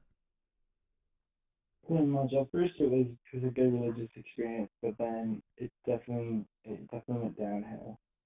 I'm still kind of struggling with religion myself. Like, I just hold music to be my religion right now. But this religion I was raised with, I still have struggles with it and really knowing if it's actually true, if that makes sense. Because I did kind of like, for a while, I said, okay, I'm going to completely be away from this religion. Like, when I told my parents I was done with it. And then now I've kind of come back, if that makes sense, but not necessarily come back. Like, I don't know, just kind of stay close, if that makes sense. So I'm just kind of on the edge. Right. Well, I want to just say that what your mom said, it's worse than not true. First of all, there's nothing constructive in what she told you about yourself. I mean, and secondly, there's no way she could possibly know that unless she knows the future. So it's worse than not true. It's speculative and unhealthy for you to believe those things, to believe that you're never going to find someone that values you. I don't believe that. I mean, these things you can get help with. I mean, you've already told me a number of things that have helped with the bipolar stuff. The psychosis thing is definitely very serious. I would say that's probably more serious than the bipolar stuff. But it sounds like you've got a therapist you like. I think that's great. That might be a lifelong thing for you to have, therapy. I believe therapy it probably should be more of a lifelong thing for more people, honestly. Like, I'll probably never not get therapy. I'll probably always, there have been times in my life where I've needed it more than others, but, I don't believe that therapy is just something you need when you're, like, at your wit's end. It's a helpful sounding board from someone who's qualified to help you on something long term. And I'm glad that you have a person like that who's going to help you on this journey. I mean, some of these things may not get better. You may not ever overcome the psychosis. You may not ever overcome the bipolar stuff. But there are ways to manage it, and there are ways to build your life around what you know. I mean, we all have things about ourselves that we have to come to grips with, and these are the things that we build our lives around. I mean, there's another caller before you who called in dealing with some confidence, like you said you were, some self-confidence issues. And we were talking about, I don't know if you were listening to that call, but we were talking about, the whole, is it better to improve on the things you need to improve on in your life, or is it better to build on your strengths idea? And I do think it's both, but, we build our lives around, everybody's life looks different, and that's because we all build our lives around a unique set of factors. Nobody's exactly the same. Your life is going to look different than other people's because you've got unique challenges. And so, I would say if you're struggling with confidence, be really careful not to compare yourself to other people. Again, this is another thing that's really a slippery slope with social media. It's so easy to look into people. We know way too much about other people's lives. I'm not sure if you're on social media, but the internet in general is just this fire hose of information that just gets blown into our face every day. And, comparison is the thief of joy. So just be really careful listening to comparative statements from your mom about, I know it doesn't sound like she was directly comparing you to other people in saying that you'll never find someone happy, but essentially it was a comparative statement. Essentially, she's telling you what's in that statement, what's implied in that statement is what people ought to do to be happy is to find a partner, and you will never realize that. And, I think that's just really sad that to hear stories of parents like that saying things like that to their kid. It's not constructive. I'm glad you realize that, and I'm just trying to encourage you that your mom doesn't know that stuff. I mean, and it's not. Yeah, I'm really. I guess what I should say is I'm really sorry your relationship with your mom is the way that it is, because it doesn't sound like that's going to be a very fruitful relationship until she really takes her own mental health as seriously as you are. Mm-hmm. Yeah, it's hard. Yeah, and for the longest time, she didn't even believe I was bipolar. Like, she always says, she's just like, I know that my son is not bipolar, and she would yell it, and it was just scary. And Right. I don't know, but it's like I said, it's hard. But yeah, I don't want to take up too much of your time. I was lots of other callers. I appreciate you talking to me. Is there anything else? I mean, I'm not rushing you off. To think of it, yeah, there's a lot of other things that's going on in my life, but that's kind of the big thing. But Okay. I feel like there's more people that I feel like you should reach to, like, because I, like you said, I think I'm not really in a moment of crisis, really. Like, I've got this, you made this Discord, you made all these things, for people to go and get help. I feel like that's something I can, go to. And Are you in the Discord? I feel like, yeah, I'm in the Discord. Great. So, yeah, I don't need to, when I feel like I don't need to bug my therapist or something like that, 'cause, Right. sometimes it's, or like call a hotline, because sometimes it's, like calling like this is nice, but like sometimes other like hotlines are just not the best, if that makes sense. I don't know, Yeah. it's like they Tragic. don't really see where you're coming from. They're like, knowing someone, like, it's nice to call you because you're like a big mentor in my life. So like kind of like you've been just the laughs and everything that I've had through life. It's just nice to actually have something like this. So I appreciate you doing it, Julian. Thank you. Thanks so much for calling in and sharing, and for the kind words. I appreciate that, and thank you for your support over all these years. Call back anytime, and best of luck to you. Okay. Take care. Thank you. Wow. Okay, we are going to open up these lines again. Thank you guys for supporting that caller. Psychosis is serious. Hi, thanks for calling. Oh my God, is it really the man himself? Hi, what do you want to talk about? Wow, okay, I'm sorry, I just need a second. Toast.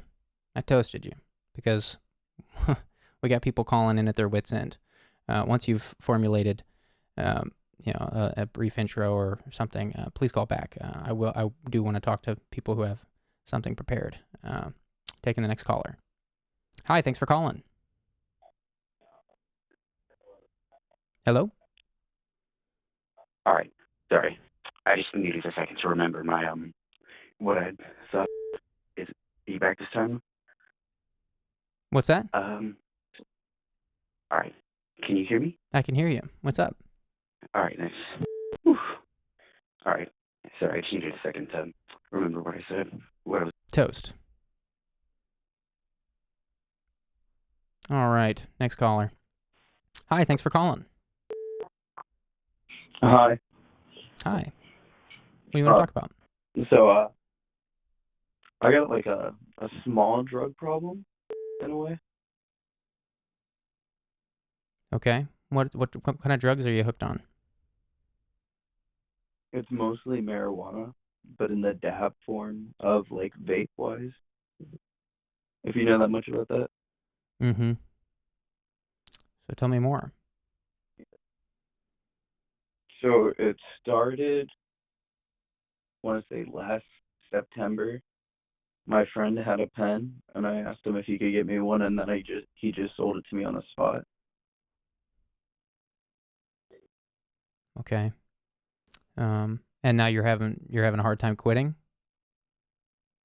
I think the most I've been sober so far this year is maybe like under 24 hours.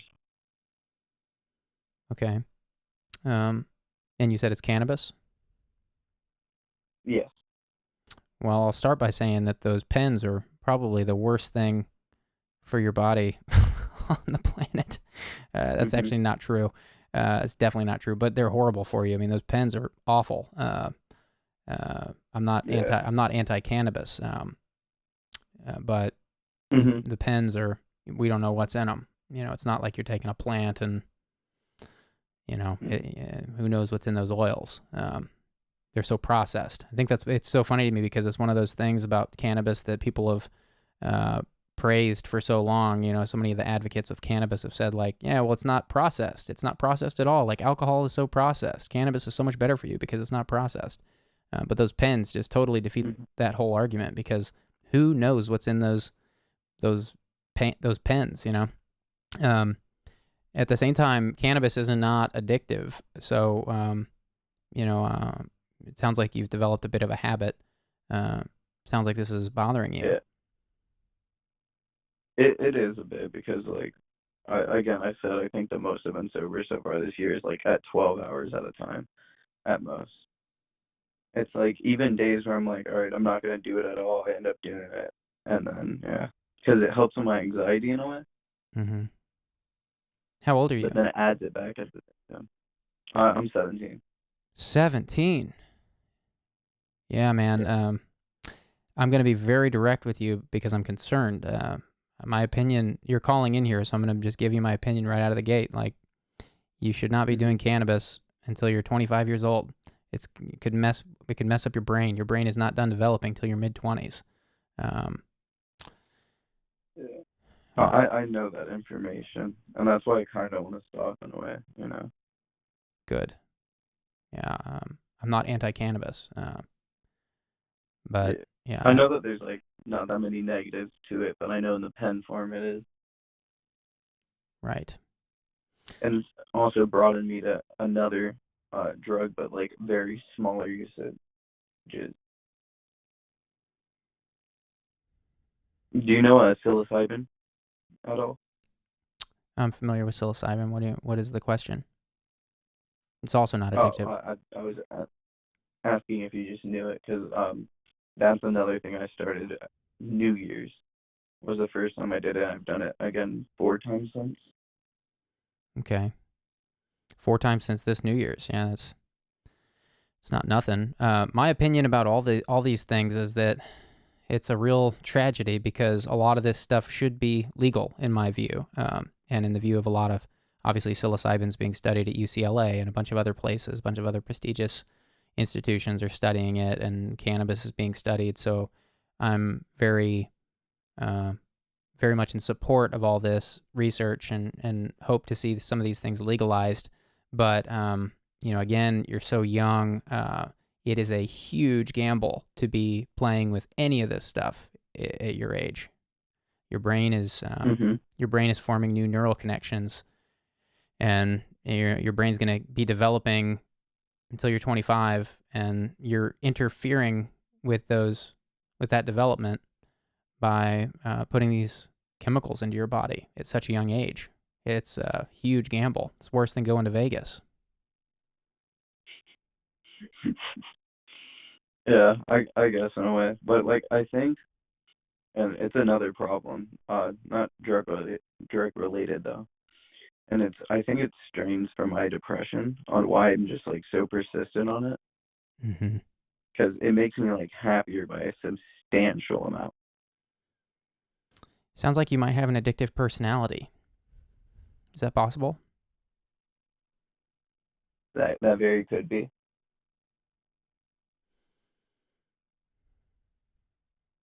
Do you know where your depression stems from? Did something happen, or is it just a boredom with life? Or a major event happened. It wasn't like a death, but close in a way. I actually posted this as an anonymous chat in your Discord. It was I was dating this girl, and then her dad ended up catching us, like in the woods, not doing anything, just like we were just hanging out. Oh, that sounds weird. And then she ended up like not coming to school. Like she didn't hear. I like called her, nothing, for a week, and then she ended up coming back, and just randomly at the end of the class, she was like, "Oh, I attempted suicide." My goodness. Was she on Yeah. drugs too? And she was like no, she never did any of that. Hmm. She did like do a lot of alcohol on the weekends. She never really told me that, but she kind of did at the same time, like hinted towards it. Okay. So it sounds like your friend tried to kill themselves, and that sent you into a spiral of depression? In a way, because I feel like semi-responsible for it. I see. So maybe some guilt. Yeah. Well, you're not responsible for someone else's suicide attempt. That's not guilt you can carry. Just trying to be helpful with the depression that you're under, because it sounds like that's the basis for a lot of this drug use that is premature. And so, I don't even like calling things like you're describing cannabis, and we're calling it drugs. I don't. It's literally not a drug. It's these are plants we're talking about. Yeah. But they're still harmful to your body until your brain's done developing, obviously. So that's why I'm calling them drugs. I'm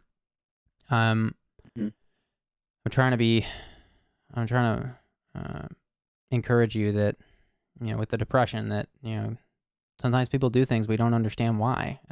Sometimes people are unhappy and we don't know why. And sometimes people do try to take... There's like two different reasons why I feel responsible. Okay. If you want me to say them real quick. Yeah, I'd love to hear.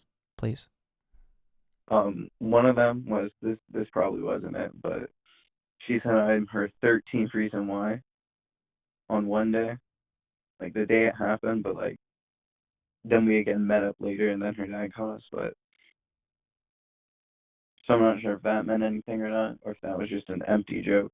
And then the other reason is like she, like anytime we talk on the phone, she was like always positive and always an upbeat person, but I'd always just like dole things down and bring it to reality and be depressing. And I feel like it kind of went on to her in that way. Mm-hmm. I see. Well, there may be conversations you need to have with people to put some of this stuff to bed for yourself, even if it's just for yourself. Turning to a substance, even if it's just a plant, is not the answer. It doesn't matter if it was tea, like if there was some magic tea that could, take your problems away. That it doesn't change the fact that there's unresolved things in your life that at least they're unresolved for you.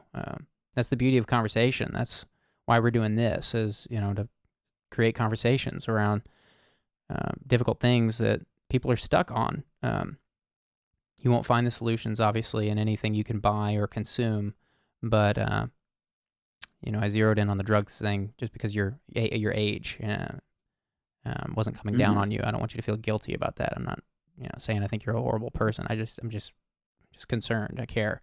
I will tell my kids the same exact thing when they're your age. So I'm not coming down on you, but I do just it sounds like you've been through a lot. It sounds like you... That's not even, that's like the tip of the iceberg, man. This past year has basically been hell. So what else is there? Well, another thing I posted in the anonymous, but I'm not sure people know it's connected, is I said I'm a victim of SA. I don't want to say the word on stream in case there's anyone, because there's a lot of viewers and a lot do tend to stay quiet, I've noticed. And it happened last summer whenever I went out partying a lot, which was a stem to a lot of problems on its own. And basically a 19-year-old female took advantage of me whenever I was 16. And I think you would know the rest. I'm sorry. I'm actually not connecting the dots. I'm sorry. Can you tell me again or clarify? Do you know like SA, what that stands for? Yeah. Yeah. So she basically just physically with her hand and Faith assaulted me while I was blackout, basically. I had around 2 grams of weed in me and 4 to 5 5% drinks. I see.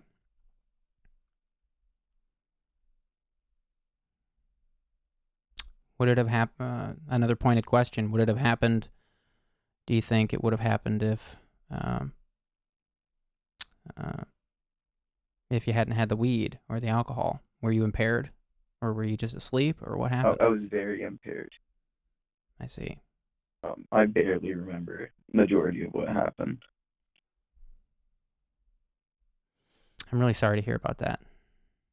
I can tell why this is such a dense thing for you. It sounds like you're trying to you're trying to feel better. You're trying to maybe forget some things. Yeah. I get that.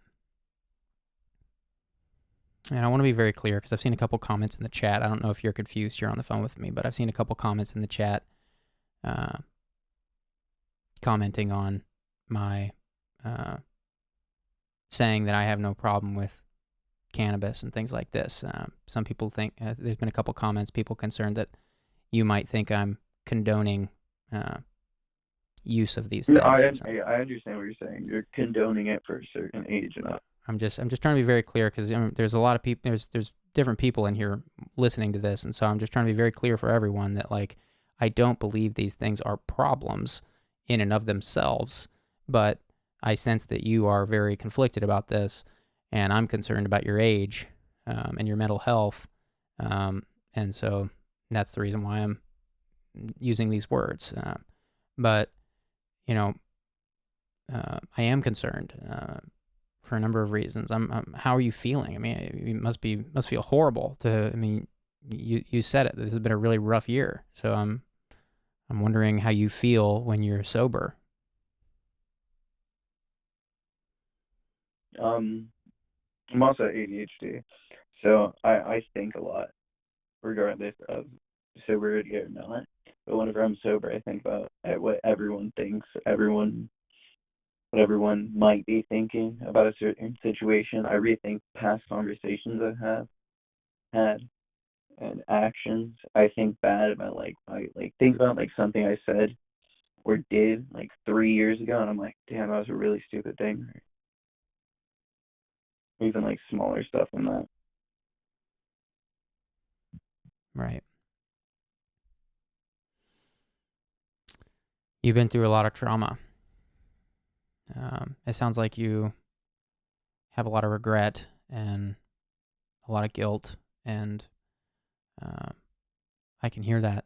I'm really, really sorry to hear all that you've been through and all you've had to deal with. The ADHD thing, I know, doesn't help that. I know that it's like turning up the volume knob on all of that. I mean, you just told me you're replaying memories in your head all the time, and that can't make anything easier, and makes a lot of sense, actually, why maybe you are turning to things like cannabis. And do you have a counselor? Have you had counseling or any help with your ADHD? I went to a therapist one time, and for my ADHD, I used to use pills and prescribed ones, but then I got off that around middle school time. And then for therapy-wise, I went to the therapist once, and they just started blaming me for everything. So I told my parents I didn't want to go anymore. I'm so sorry you had that experience. Please let me, on behalf of what therapy is, apologize to you that you had that experience. I want you to know that it can be very, very difficult to find a therapist that, one, you can afford if that's an obstacle, and two, that you like, and three, that is actually skilled and qualified to walk with you through things like this. And it does not sound like the person that you found met at least the last two of those. Sounds like that is not what therapy is. A therapist shouldn't just rail you for things you've done. A good therapist is going to spend a long time with you, like months sometimes longer, unpacking, your logic about things and helping you identify patterns in your own thinking. That's what it should have been. I'm really sorry you didn't get that. hmm I want to highlight something from the chat. Yeah. Argonian Non from the chat says, toast to that therapist. Sounds like he already did. That's hilarious. Easy Cheesy from the chat says, definitely highly recommend therapy. It has helped me process multiple sexual assaults and substance use, sometimes overlapping. It is not a cure, but it does pull the healing process forward. I don't think I could have said it better myself. I think that's a beautiful way to put it. It's not a cure. Therapy is not a cure. It's not like you just go to therapy and get all your answers. It's a process, and it does, that word they used, pull, it does pull the healing process forward. That's exactly what it should feel like, and I feel like you haven't found that yet. That's what it sounds like anyways. I'm really sorry to hear that you had a bad experience. I mean, you had a traumatic couple of years, it sounds like, and then you had a traumatic therapy session, which is that's the opposite of what you needed. The therapy was actually before most of that started. It was because I got bake reacted. I see. Okay. Well, no matter the order, I mean, that's not what therapy is. So Yeah. Can you afford therapy? Can you afford some time and money to go? I would be able to afford it, but just all the therapists in the area here are just have like terrible reviews. Like I know friends that used to go to like majority of the ones here, and they can't anymore. There's got to be someone. Don't tell me where you are, but Yeah. I am moving though to a bigger city. Okay, that's more good. expensive city. That's good. Well, maybe wait till you when are you moving? Again, don't tell me where, but when are you moving? Late August. Okay. That's a bit of a ways away. I wonder if you could do some research in that place you're moving to, find a good therapist, and build a relationship with them from where you're living now, and maybe meet them online for the next couple months just to get the ball rolling because again, it's going to take you some time to find a therapist you really like. So I wonder if you could do some research in that area that you're about to move to and build a relationship now online over video with lots of therapists are doing that now, obviously. And it's not as good as being in person, but it's a lot better than building a relationship with a therapist in your current city and then moving away from that person. You don't want to change therapists in the middle of a relationship. Then you have to start all the way over again, and it's just a waste of money and time. But I do think I hear that you're really wrestling with this, and I think some therapy would be really, really valuable. I think that's really important for you to get therapy sooner than later, especially if you're having trouble with some substance use. You're having trouble with substance use. So, do you think that tomorrow you could do some research on therapists in the new area that you're moving to and see if you can find someone, maybe like a handful of people, and just call them up and interview them? Do you think you can do that? I'll try. You'll try. Yeah. What does try look like? Like I'll Google them and I'll call them up. Great. I just want to get specific because I'm concerned. Yeah, I didn't want to say like I will do that, and then like I call them up and don't like any of them, and then I'm like, oh. Right. Right. Okay, I see what you mean. Great. Okay. Good. Good. Are you okay? Are you in danger right now, or I mean, obviously the substance use. Right now, no. Okay. Good. Well, your story's intense. I'm sorry to hear about your experiences, but Yeah. I do believe there's hope, and I'm really glad you shared about the substance use stuff. I think that's very important right now. It's also why I'll probably call again in the future because there's some more, but I'm a bit worn out. My anxiety is peaking pretty high. Okay, I'm sorry to hear about that. I don't want to make you anxious. Hope I didn't get too No, pointed. It's not you. It's I just I was concerned about your age and the cannabis use, and so I just got right to the point. I hope that didn't contribute at all to the anxiety. No. Okay. Well, thanks for sharing. Go relax. Go take care of yourself, and I hope you find some good counseling in the city you're moving to. I hope you can build a relationship with someone before you go there. And of course, call back anytime. Well, have a good one. You too. Take care. Okay, guys, we probably have time for 1 or 2 more callers, depending on what we get into here. So I'm going to turn these lines back on and see what's going to happen. Here we go. Hi, thanks for calling. Hi, I'm composed now. I promise. Did you call? Did you get toasted earlier? Sorry, you're cutting out a tiny bit. I said, were you one of our previous toasts? Oh, yes. I was the one that failed twice. But anyways, not to waste any more time, I hope you're ready to hear more stories from a teenage travesty. What you got? I guess it's mostly about, you know how for most people, their sexuality is like, oh, I'm gay, or I'm straight, or I'm bi, whatever. They can describe it in one word or a few words, you know? Mm-hmm. It is not quite that simple for me, because when I was 11, I had a very traumatic experience in transitioning from elementary school to middle school, and I just so happened to play this little game. I don't know if you've heard of it. It's called Mass Effect 2. Have you perhaps heard of this game? It sounds familiar, but I can't say I know what it is. It was one of the big boys back in 2010. Okay. It was a sci-fi RPG. But anyways, there was this one character who's gotten a bit of a reputation in the community for being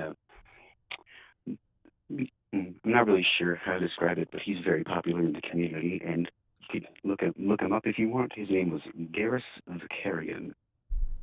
And oh my god,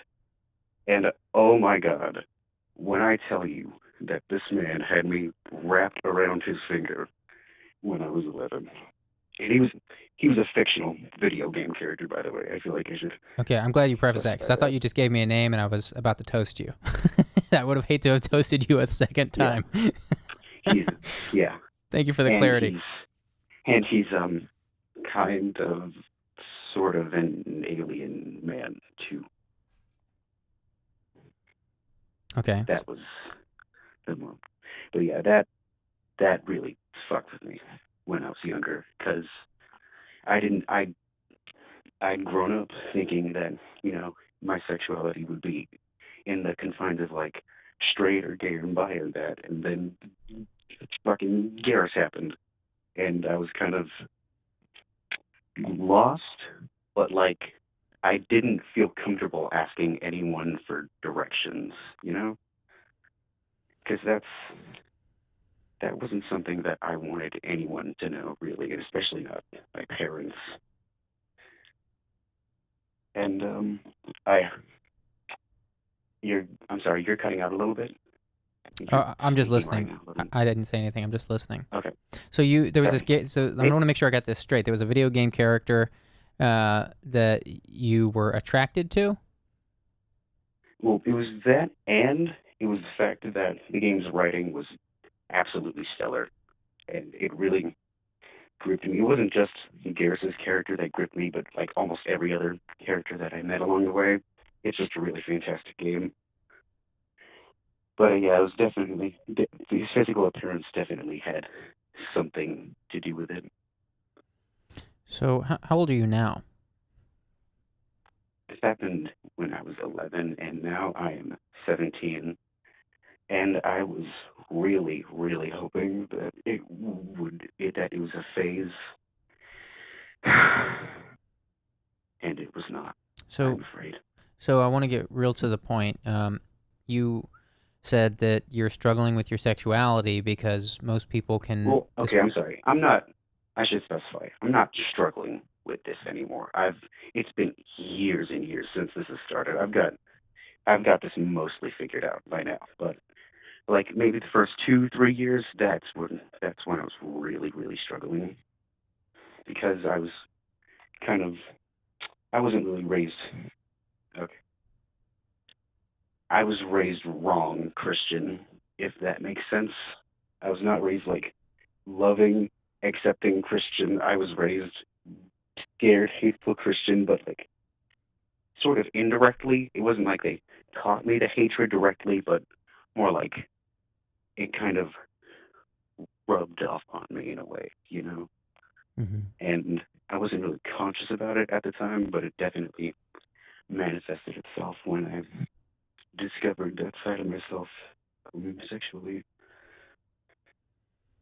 So what's the issue for tonight? I'm trying to understand. I just, honestly, the issue is that this is the first time I've spoken to someone with my voice about this.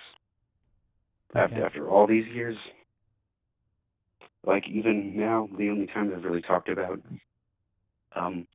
like this sexuality, I guess I'll call it, has mainly just been in sex. And this is, funny enough, it's with a YouTuber that I used to watch when I was younger, of all people. Like, not my parents, not my brother or my sister, I see or your point. one of my online friends, a YouTuber I see your that point. I used to watch as a child. So this is more of a Like, confession. It's not like you're still grappling with your sexuality. yeah, it's not going anywhere, that's for sure. Okay, so you're not going to go trying to marry an alien. Oh, no. You might be looking for a while. I mean, I would if I could, but, you know. All right, well, thanks for... It's definitely a lot more. Yeah, it's definitely a lot more varied than aliens, but yeah, it's mostly just kind of mysterious, non-human, but still kind of human-shaped forms, I guess, is a nice way to describe it. And obviously there's things that I prefer more than others, but that's just a nice general description of it. Well, I But appreciate yeah, you it was sharing. really nice talking to you, and I'm sorry that I fucked up twice and you had to hang up on me twice, but we got it out. We got it out. I'm glad you shared. It's interesting. I've never heard of something Me like that. too. So, I hope that at the very least And that makes people feel... I'm sure there's someone else out there who's been through that. I hope this at least helps them feel a little more normal. Thanks for sharing. It's heard. Take care. Yeah. Yeah, I had to look up that video game character, Garrus. I had never seen that character, but I had to look it up to know what he was talking about. Okay, so now we're going to open up these lines. I believe that was our first just straight confession, since I kind of opened this up to confessions a little bit. I will be spending less time on confessions. That's why I was trying to figure out. I was trying to figure out if he was struggling with something or it was a confession. So thanks for bearing with me as I figured that out. Next caller. Here we go. Hi, thanks for calling. That's why I was trying to figure out. Oh, hello. I will turn you down. Hi, this is Julian, I guess. Yeah. What do you want to talk about? I'm sorry. I'm a little nervous. I was shaking, I guess, before. I'm doing well in life now, but I did go through some things in life that I could talk about that people may want to hear. Okay. What's your story? So, we'll start with, I had a girlfriend in high school that I dated for a while, and she ended up cheating on me, which is just, that's not where it all stemmed, but I've ended up being really sick from it, and I was diagnosed with bipolar, and I had a whole journey through it. I literally was in a psych ward for 4 months, and, that was a few years ago now, but it's just crazy, how these things could actually just break a person. Right. I'm doing well now. I just seen this live, and I've been a fan of you since freaking hot Kool-Aid, man. I've loved you for years, man. Thank you. This is not about me. What's the purpose for the call tonight? I'm just calling to just see. I just wanted to share my experience essentially because it's been a long of an experience, I guess, that maybe people want to hear. I don't really know. I've just kind of I'm doing well now. I just not graduated, but I passed my second term of college, so I'm doing okay. But a few years ago, I went through hell, man. I literally lost my mind, no cap. Tell me about it. So Well, one thing for sure is I do take my medication. Like, I just want to say that for sure. That's one thing that like did resolve it. I'm on medication that helps me. But before that point, I broke my like, I got cheated on. I was working full-time labor, and I just really wasn't in the right place like to be dealing with being cheated on. And I just stemmed like I heard a brief about the last call. Like I think he spoke about Christianity a little. I don't know, but I started to like stem like weird Christianity things that I wasn't really following before, and out of nowhere like completely like weird things. I at the end of the point like there was a point I thought I was like God and things. Like it was very weird. It's very traumatic experience to have to go through. I don't wish it on anybody, and like it's just hard to like if you don't take your medication like this, it could actually occur again. So it's really scary. But I do take my medication, and I would never miss it. Like because like I don't ever want to risk that happening. I don't think if I don't take my medication, like the exact replicated scenario could happen, but my mind could just slip. So like I'm forced to take medication for the rest of my life practically. Hmm. Oh, sorry to hear about that. It's okay. Like I'm a happy person at the end of the day. I'm not like dealing with any tough things right now. Good. To be fair, I'm doing well, but I had to go through like a lot of things in my life. I'm 24 now. Hi, caller. Hi, Jake. I'm just kind of right now. I'm in game design at college. I love it. I'm happy. I found my happy place. And before that point, I've always felt lost in the world. I feel good today. Like today is a good day. I'm shaking right now from nervousness and like going over that like a little bit, but things are really well for me. I'm doing well. I keep repeating that, but yeah. Good. Well, thanks for calling and sharing. If anyone has any questions to hear about like anything that I've went through, like I went through a psych ward for 4 months. I met lots of people. Like Oh, wow. I was thinking you're God hard. It was not like I didn't think I was God. Like it was confusing. Like I thought I had like created the stems of the universe. But like it was really confusing, and like I was on no drugs, just lost my mind. Wow. That's the one thing. Yeah, bipolar. Yeah, bipolar 1. I don't know the difference between bipolar 1 or 2, but I know it's one of them. Okay. Well, I'm glad you got some help. Hop in the Discord and share your story in a little more depth. I'm sure people would love to hear more. There's a self-positivity channel. For sure, yeah. There's a self-positivity for sure. channel that is now for people to share, success stories. Like it sounds like you found some things that have curbed that for you. I think that'd be a great to hear more of that in there. Yeah, like people go through like difficulties, and at the end of the day, if you fight through them and do your best, and just if medication helped me, of course, in my scenario, but if you fight through tough times, things will get better if you keep fighting. Great to hear. In my opinion. Great inspiration. Thanks for sharing tonight. Thank you. Have a great day, Julian. You too. Take care. Wow, I said we'd have time for 1 or 2 calls, but those were pretty short, so we're still rocking. Let's open up these lines. Hope we can get through to some other people that need to talk. Lines are coming on. My system is acting strange tonight. I'm not sure why. I can't take it off Do Not Disturb sometimes. Okay, here we go. Next caller. Hi, thanks for calling. Hey, wow, that was weird. Hey, how you doing, man? I'm all right. How are you doing tonight? What do you want to talk about? I'm good. Well, I always thought I knew what I was gonna say if I got picked, but but let me just try to narrow it down to a sentence or two. Well, I would say that the reason for my call tonight is that I feel like over the past few years or so, my life has just kind of, I don't know, it's just like it completely sidetracked from where I thought it was going to go, from when I was a kid. And I'll just say I'm 27, and I probably for the past, since I graduated college back in 2018, I feel like I have completely changed. I don't know if that's the right word.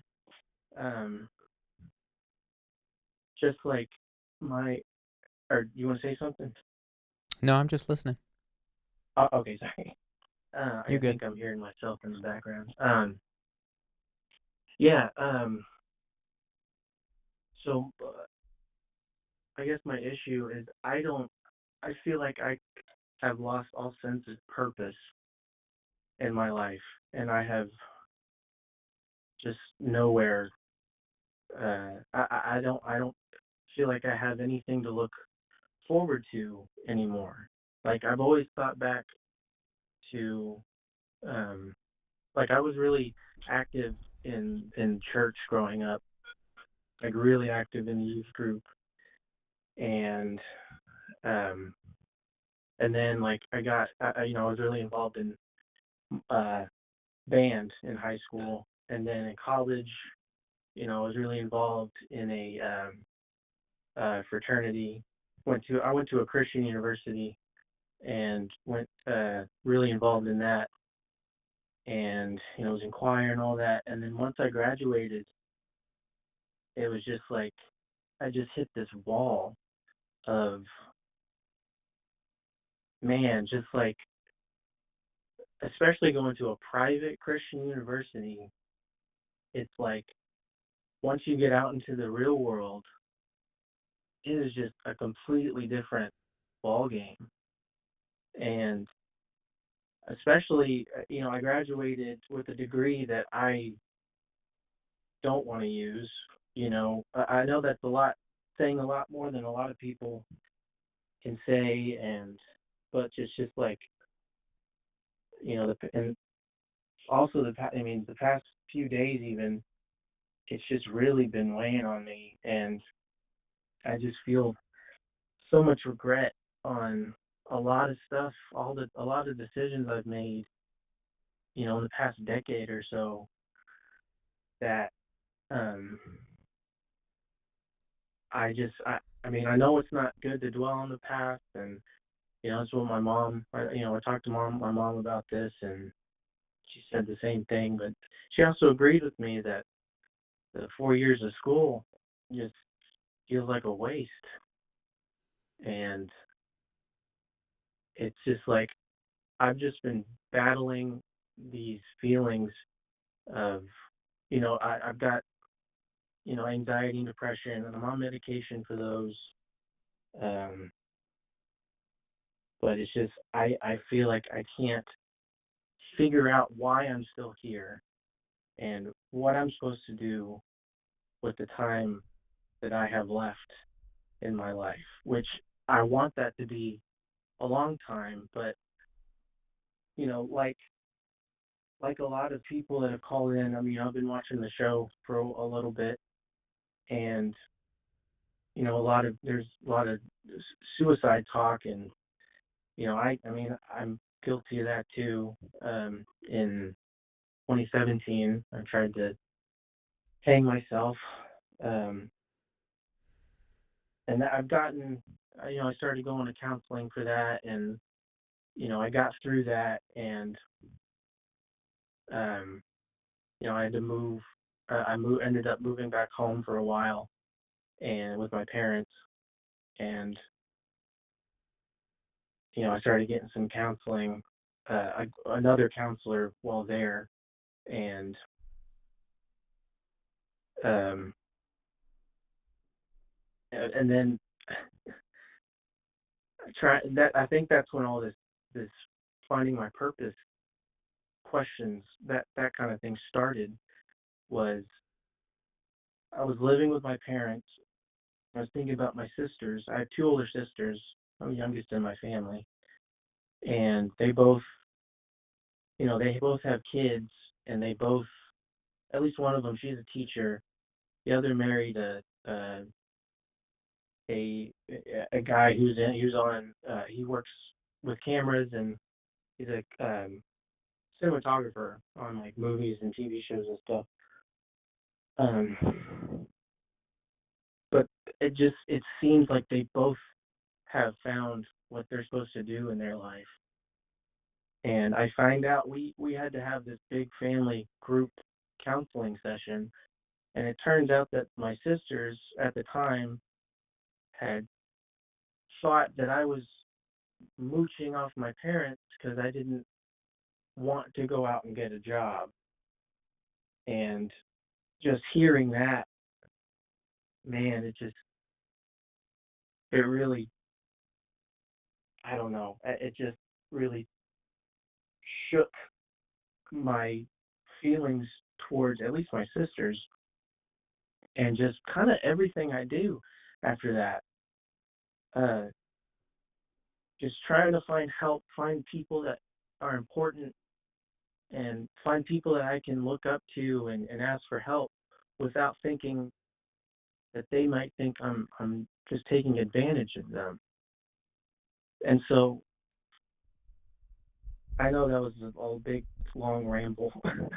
No, I'm But following. it's go ahead. Oh, I just said I'm following. I'm listening. Okay. And at the end of all this, the bright side is I have a wonderful girlfriend. She is a nurse. She's a NICU nurse, neonatal intensive care unit nurse, and she's just, I mean, she's got some, anxiety and depression stuff, which we've been working on together with her, and she's been helping me as well. But my specific thing is, I moved to a new city.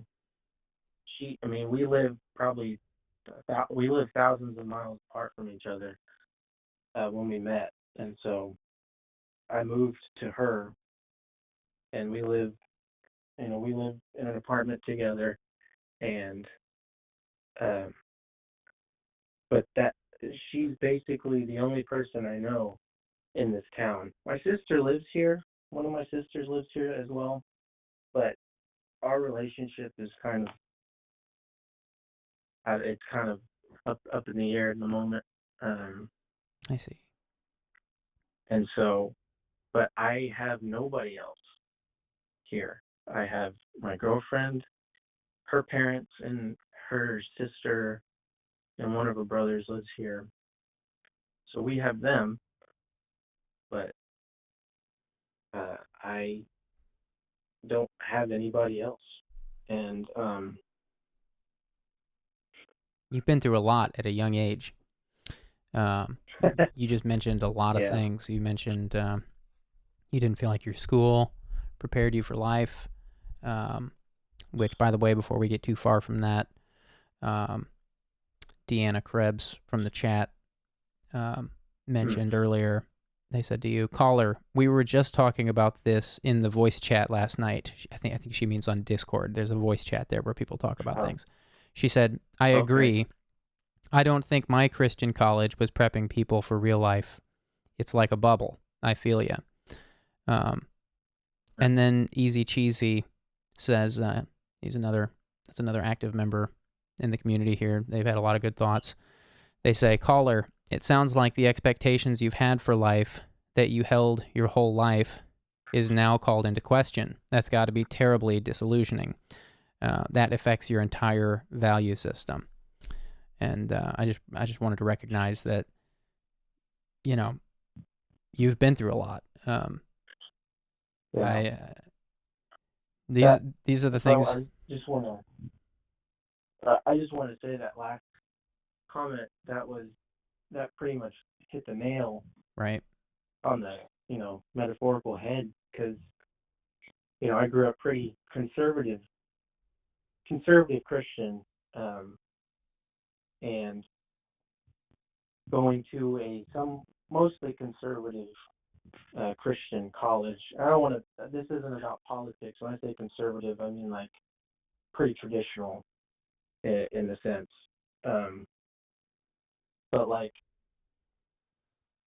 going to school and being on my own allowed me to freely think and freely, aside from what I was taught growing up. But like now it's just like, I know I think I know who I am, but I don't know how I fit. I don't know how I know the shape of my puzzle piece, but I don't know where that puzzle piece is supposed to go in the grand scheme of what we call life. Man, you So know I'm your still, puzzle piece. That's amazing. Let's stop and celebrate that. You know what your puzzle piece is. That's huge. well, yeah, You said you're in your mid-20s? yeah, yeah, I guess late 20s, yeah. Late 20s. Well, that makes perfect sense to me. If you were raised in some version of Christianity that was not helpful for you and you've had to question a lot of things, it just naturally follows that the world is the missing puzzle piece, or rather, you're trying to figure out what the puzzle of the world is, and you're trying to find where your piece fits. I think that's a really natural place to be with where you are. I'm really, really sorry to hear about the suicide attempt. I mean, Yeah. these things that you've shared, these are the things that drive people to those places. And you made it. It didn't work. You are here. And that's great news. I'm so relieved that the suicide attempt failed. And Yeah, me too. And I'm really sorry to hear about your relationship with your sisters. I wonder if some of the comments they've made about you mooching off your parents was before or after the suicide attempt. This was after. Wow. After the Well, suicide attempt. They yeah. said that? Let me explain a little further. The suicide attempt was more or less the result of an ex-girlfriend. That was a whole fiasco in itself. But I think it was a catalyst, at least, or like the straw that finally broke the camel's back of this whole outlook that I've been having. And she, without going too far into that, she pretty much told me, like, we dated for 10 months, and she ended up telling me after about 5 or 6 she didn't love me anymore, but didn't want to tell me. And then after we had broken up, she kind of kept me on a leash, wouldn't let me go, but didn't want me to be with her. And so there was just a point I just exploded, and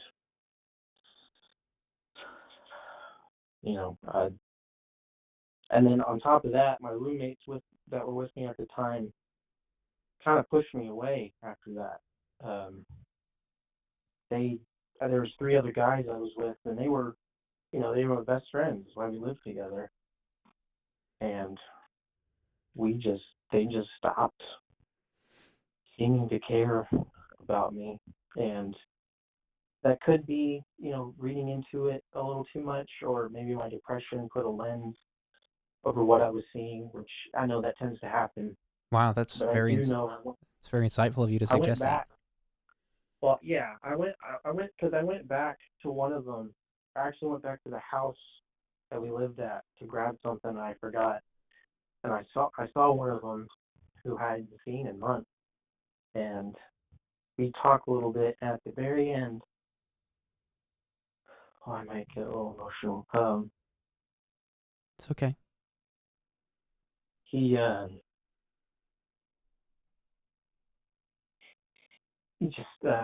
gave me a hug, and he said, "I'm sorry for everything. I didn't know what you were going through." Whew. Yeah. So he said, "I'm sorry for everything. I didn't know what you were going through, and I wish I could take it back." And I haven't seen him since, but that showed me that there was something else going on and with them, and but they so yeah, I've moved. I'm not in that city, in that state anymore. And my biggest issue now, and again, is finding my purpose, but specifically finding, like, I can't for the life of me decide what I want to do with my life as far as a job goes. When I came to this city, I worked as an insurance agent, and man, it just was not it was not paying the bills because it's all commission. And then I worked at a grocery store in the deli, and man, my coworkers were okay, but my bosses were just like me and a group. There was a group of us that we talked bad about. I wouldn't say bad about behind her back kind of gossipy thing, but like talk about things that she does that would otherwise that cause a hindrance to our work ability. I don't know how else to say that. She just, and then I got I just want to clarify. I'm a white guy, and I worked with a lot of non-white people, and one of them called me racist because I didn't like my non-white boss. I see. But behind my back. But the thing is, the group of us that always talked about the boss, I mean, they weren't white, and we all talked about it the same way. Right. And I heard that from one of my other coworkers, and I was like, "What did you say?" She said, "I didn't say anything. I don't want to get involved." I was like, "Well, who is it?" She said, "I'm not going to tell you." Like, why can't you tell me? Right. So sounds like that was a toxic environment you got out of. Yeah. Sounds like you made it out of a number so, of toxic environments. Yes. Congratulations for that. Yeah, I appreciate that. Yeah. That's hard work. I mean, there's another job where my boss basically said to all of us that we are supposed to hate our job. That's what jobs are. And that was a combination of another job I had in school. I was an RA, a resident assistant, or whatever it's called, and I worked for the dorm dad of the school, and he was just grade A asshole. Like, it's just so I've had all these experiences with jobs that I didn't want to really do in the first place. I did it for the money, and these jobs had people I worked for that didn't respect me as a person, and didn't seem to. I mean, it wasn't just me. I don't want to play victim here. It was everybody. I mean, it was all of us. They treated the employees like trash. Like they were just a number and a way to make the company more money. Right. And I mean, they lack the empathy to see us as human beings. And so all that's to say, it's really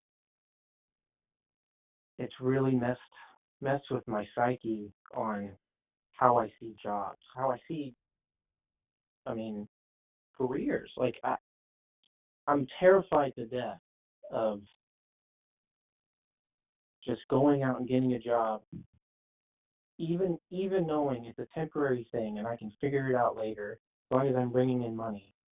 I'm just terrified of planting myself somewhere, even that signing off on a literal contract most of the time, saying, "Here's my time to make money, and please, I don't even know how to finish that. Like, I don't know. It's I'm picking up on what you're putting down. yeah. Well, It's kind of it's starting to mess with me and my girlfriend's relationship. I mean, we have fights. I haven't had a job since March, or no, since February. Wait, no. Yeah, February. It's been a while since I've gone to work, and I've looked uh, sparingly, I confess, but it's because every time I look at these quote unquote entry level jobs, there's always a list of prerequisites you have to hit, like a four-year degree, which I have, but 4-year degree, you have to have had this many years doing this many years, and it's just like, I can't. How am I supposed to? I'm a modest person, so it's hard to sell myself. It's hard to go in front of someone and say, I'm the best, you should pick me. So it's just this. I've been living. Currently, what my life looks like now is, since my girlfriend is on a night shift schedule, I've kind of gravitated towards that. So it is 12:55 currently. To me, that's 12:55 in the afternoon. And just because I want, I've been hanging out with my girlfriend again because she's the only person I know. So it's like my schedule is completely flipped. I get up, we eat dinner for breakfast. I go in my room. I play video games. I may watch YouTube videos. I may hop on and look at a job or two. And then I just kind of soak in my complacency. I mean, that's every day. That's been every day for months. And I've been in this place before. I've been here before, back before I moved out here. Before I was with my parents, I stayed with some friends of mine that I had out there, and they tried to help me get through this. And their best advice was me to move out of that city because it was a college town and everyone seemed to get stuck there, and they didn't want that to happen for me. Good friends, great friends. I miss them dearly. But I ended up here, and feels like I'm right back to square one. And throughout my school years, high school and college included, I didn't have any type of job. High school, I was too involved in band and my church youth group. And college, my mom specifically said, don't get a job. I want you to focus on your school.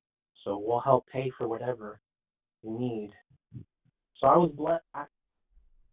Foundation, I've had a greatly blessed life, incredibly blessed life, at least from a family standpoint. I've got great parents. My sisters are awesome. I mean, I love my family. I love my sisters, even though we're kind of in a weird place right now. But now that I'm away from that situation and I'm on my own, it's like someone handed me the keys to a Greyhound bus and said, go. Like, I don't know how to drive this thing. Right. It's a great analogy. And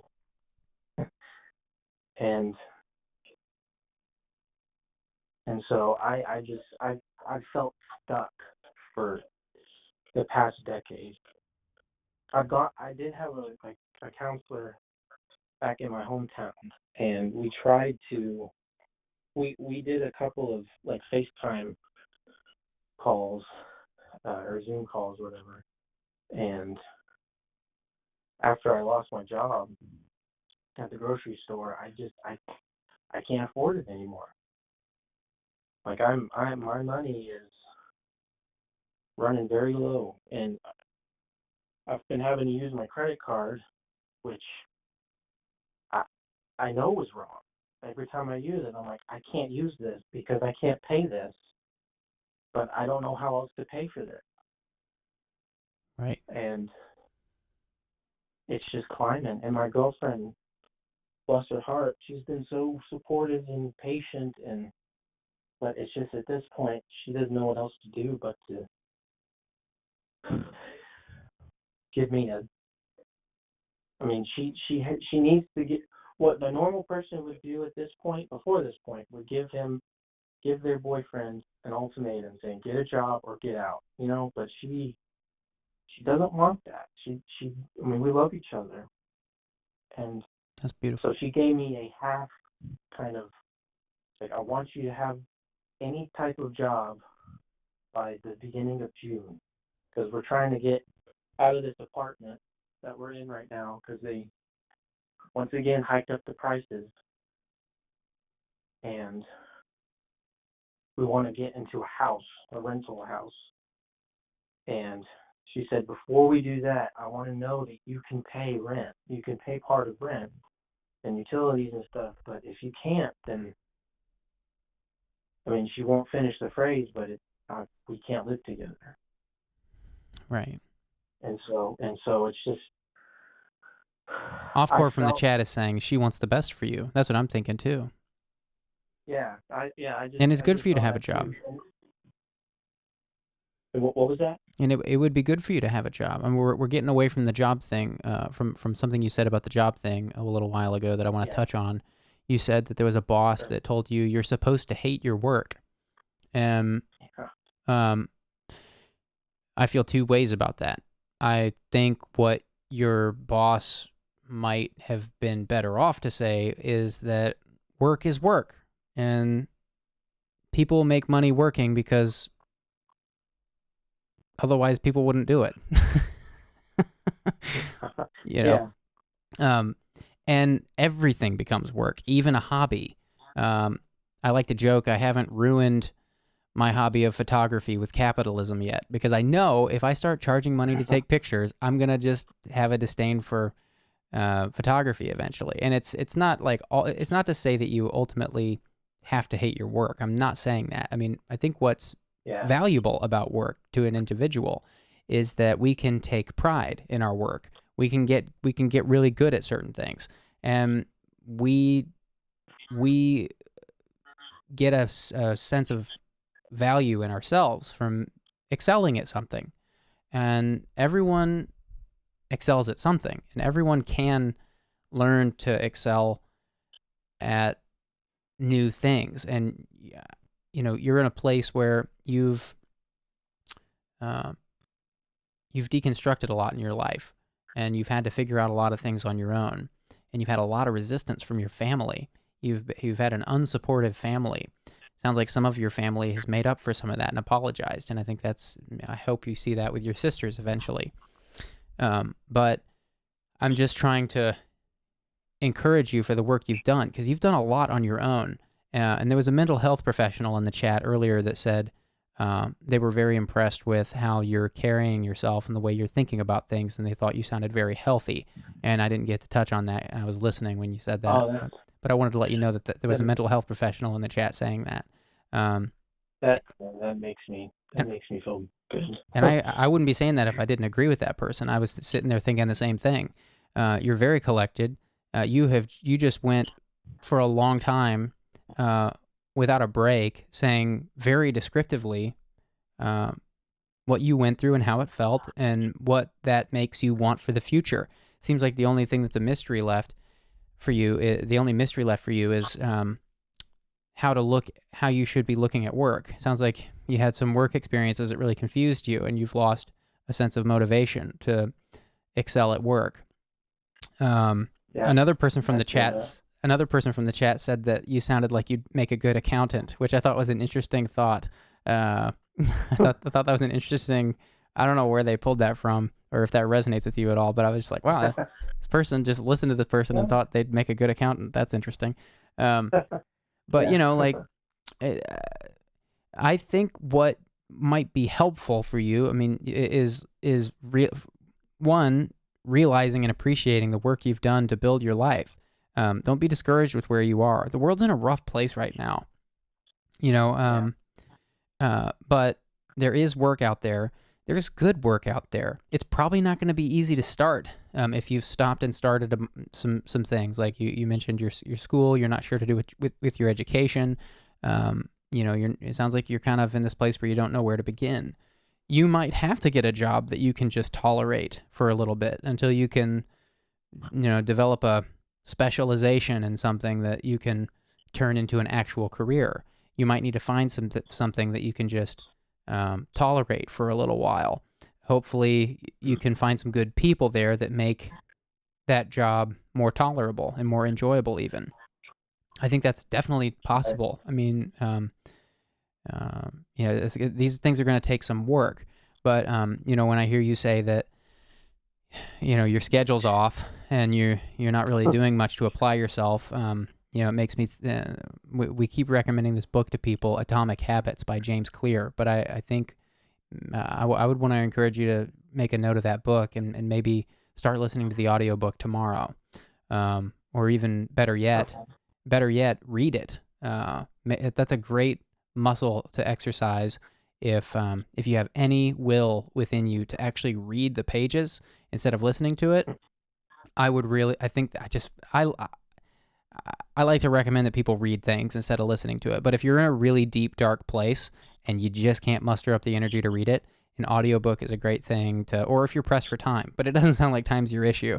So again, I'm encouraging you to read it. But just that book has been so helpful for so many people, and I will not stop recommending it to people because it's such a good book, and I think it could help you make some first steps towards a job. Just a job. Doesn't have to be a career yet. Don't bite off more than you can chew. You've already come through so much. You've made it through so much. You made it through a suicide attempt. You made it through some bad religion or some bad manifestation of religion, we'll call it. You made it through some unsupportive family members, and look at you. You've found a partner, a girlfriend that supports you through this incredibly tumultuous time where you don't have work and you can't find work, and they want the best for you, but they're not leaving you. They're encouraging you to get work. This sounds like a great relationship to be in. I'm so glad you have at least this one person.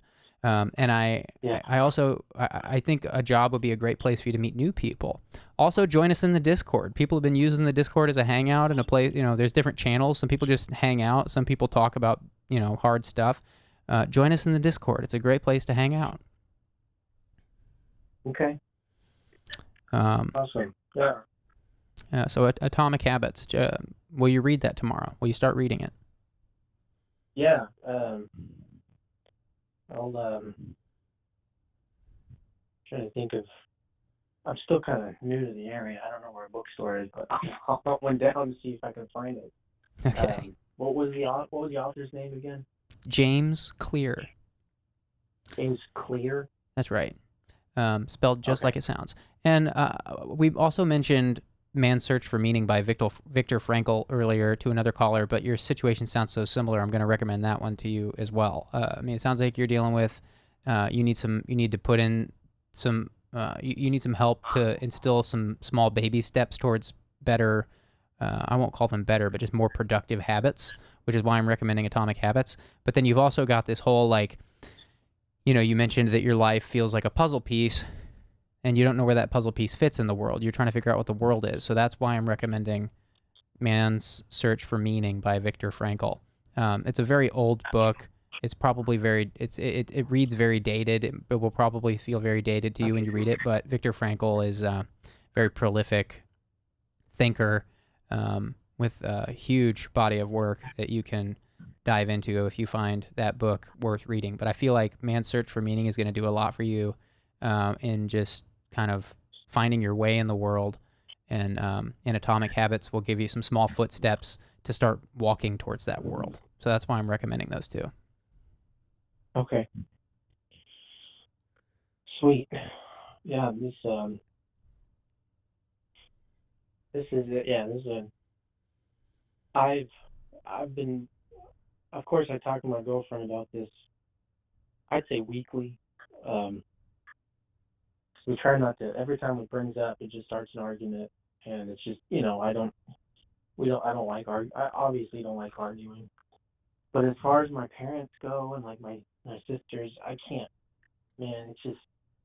I talk to my mom about this stuff, and she's wonderful, but it seems like this issue is like, I think it's just an issue of people don't know how to help.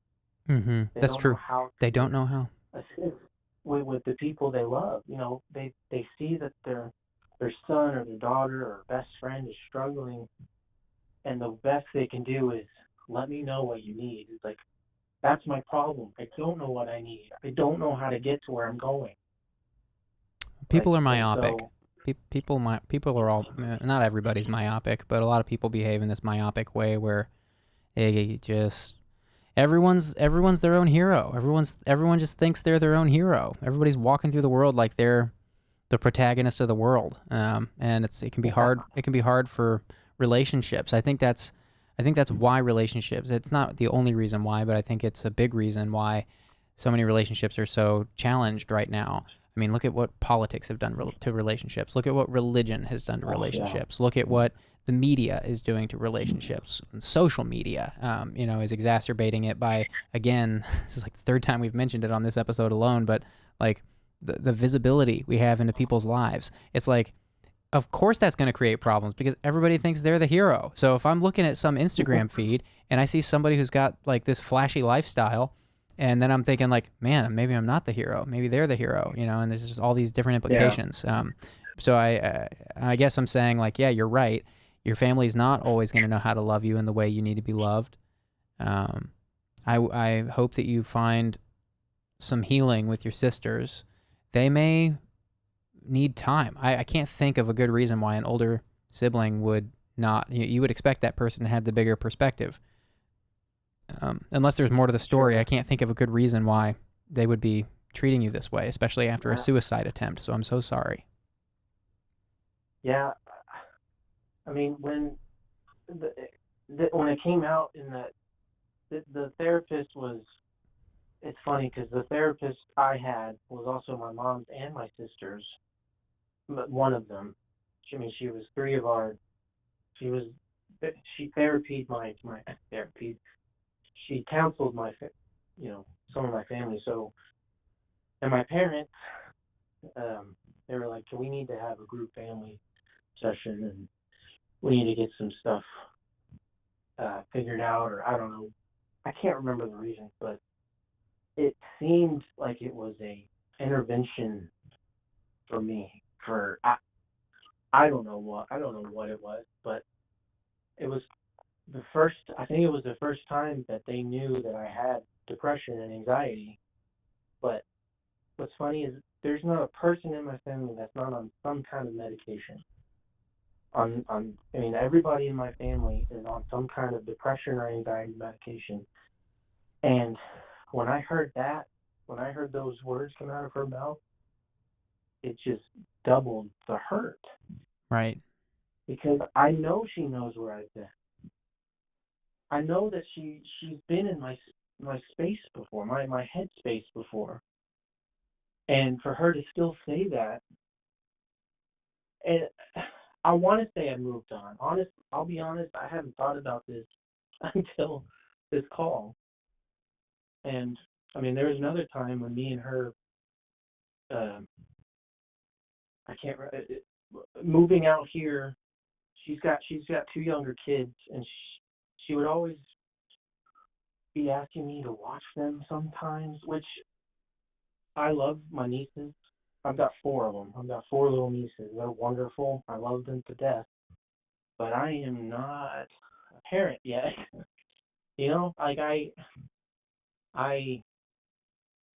it's hard for me. It would be hard for me to be on my own with the kids because it's just something could go wrong and I don't know what to do. So,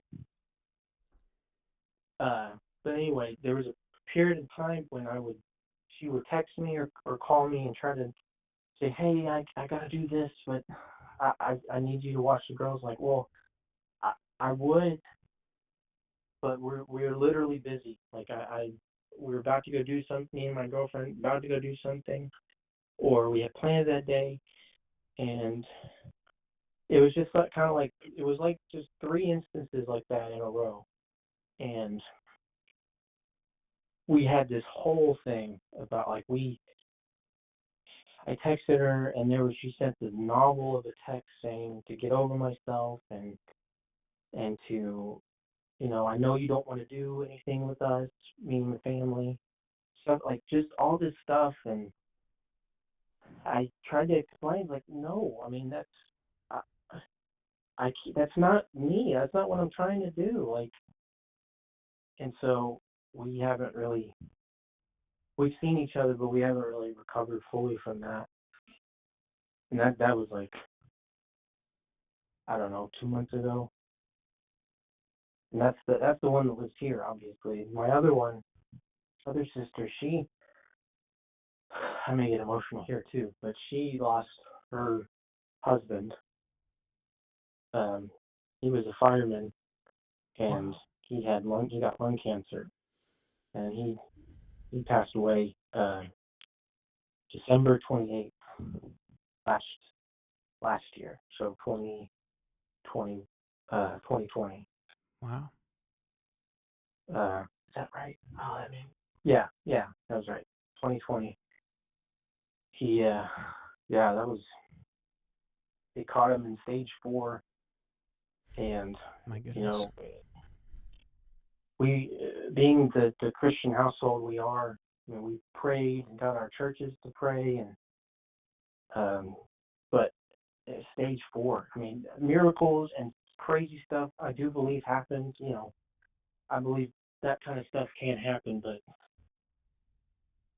he seemed fine. What was weird was for the first 4 to 5 months he seemed fine, other than he would need to sit down, or he was on more medication, so it messed with him, and radiation,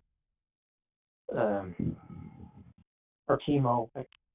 I know they're different. I can't remember which ones he did or whatever, but and then it was just those last like 3 months. He just, he fell through. It seemed like he fell through a metaphorical trap door and lost his hair and just did not look the same person at all.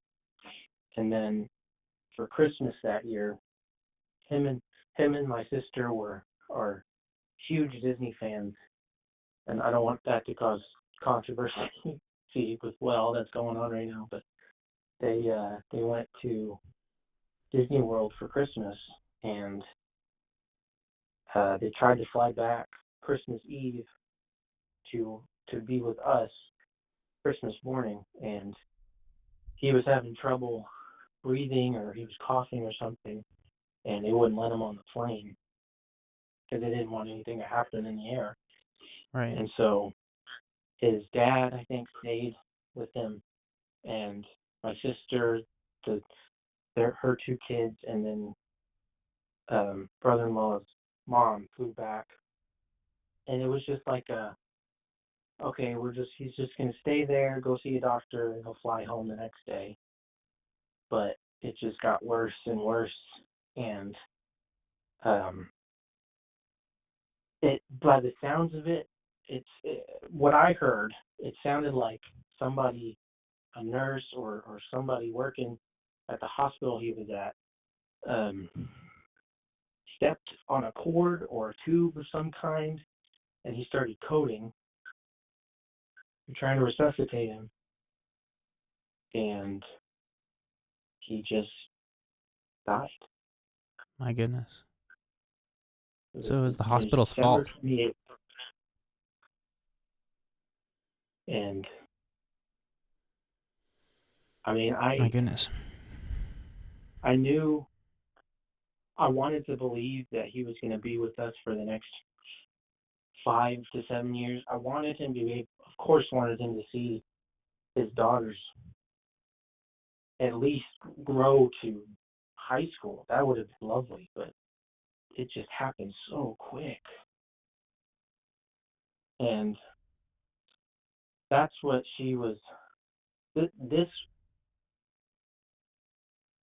reason I say all that was that happened after this big group family session, and he was dealing with it at the time. I think he had just gotten the diagnosis, or it was, like a month in or so. So of course she was distracted, and me and him, we had a big we were fighting, like arguing. 'Cause we had this big family group text with all of us in there, and he had sent this big novel of a text telling me to stop mooching off my parents and get a job. I see. And then that's what started that's what it was. I see. That's why we went and talked. Well, you have But, been through so many things, and your family has, it sounds like, been through so many things, and it sounds like a very complicated scenario.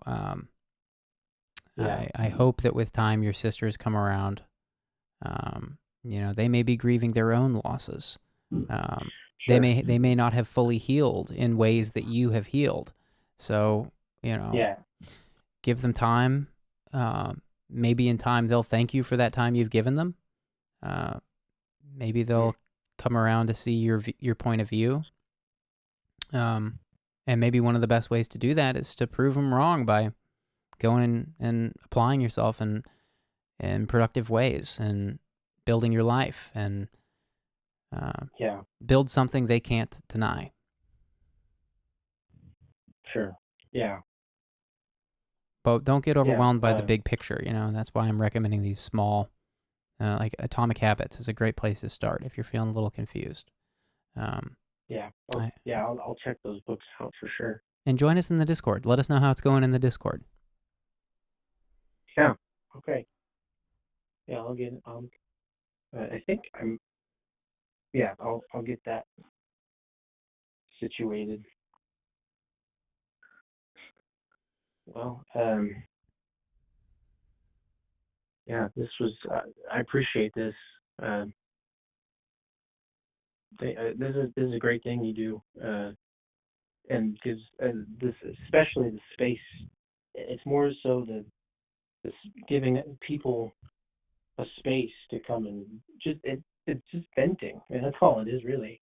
Right. And then having other people that need venting as well. They may have advice. That's right. Fantastic. Yeah, we're building a little community here. People that want to be real, just real. Yeah. There's enough stuff on the internet these days of people being real loud, and I'm still going to release stuff every now and then that's loud, of course. There's nothing wrong with loud, but I just felt like there was this need for a place like this. So I'm glad you called in and are using it. I'm glad you shared what you shared. Yeah. The chat really loved you and hearing your story. Revisit the chat. There's a bunch of helpful ideas I didn't get to on the phone with you here, but there's a bunch of ideas. They can't all be right because everybody's saying different things, but you can go through and see what applies to you and take and choose what seems helpful. And please join us in the Discord. We want to hear how it's going after a while. Sure, for sure. And thanks again for sharing. Well, thank you. Thank you for letting me share. And thanks to the chat. I'll go back and look through everything. And great. I'll see you in the Discord. Sounds good. We'll see you in the Discord. Take care of yourself. All right. Good night. Yeah, you too. Thanks, Julian. Good night. Wow. All right, chat. So, question for the chat. Actually, you know what? No, I'm gonna do this in the Discord. I'm gonna hop in the Discord and ask a couple of questions after this in the Discord. So if you guys are feeling frisky, join me in the Discord for about 5 minutes after this. I'm gonna need a couple minutes to get in there, but I'm gonna wanna bounce a couple things off you guys about tonight. Thank you guys who called in and shared. I hope this place is valuable to get ideas and just support, and like the last caller said, just a place to vent. We do these on Sundays, Tuesdays, and Thursdays at 9 p.m. Central until midnight. For those who are new here, the Discord we keep talking about is in the video description. You can find a link to that in the video description. Join us there. It's a great place to hang out, talk about more real stuff in between these streams. It's just a nice chill place to hang out. So thanks to everybody who stayed the whole time. Thank you to our mods tonight, Offcore, Jake Cooper, Noda. You guys are awesome, keeping the chat clean. And yeah, I will see you guys on Thursday, right here, 9 p.m. Central. Take care of yourselves. See you then.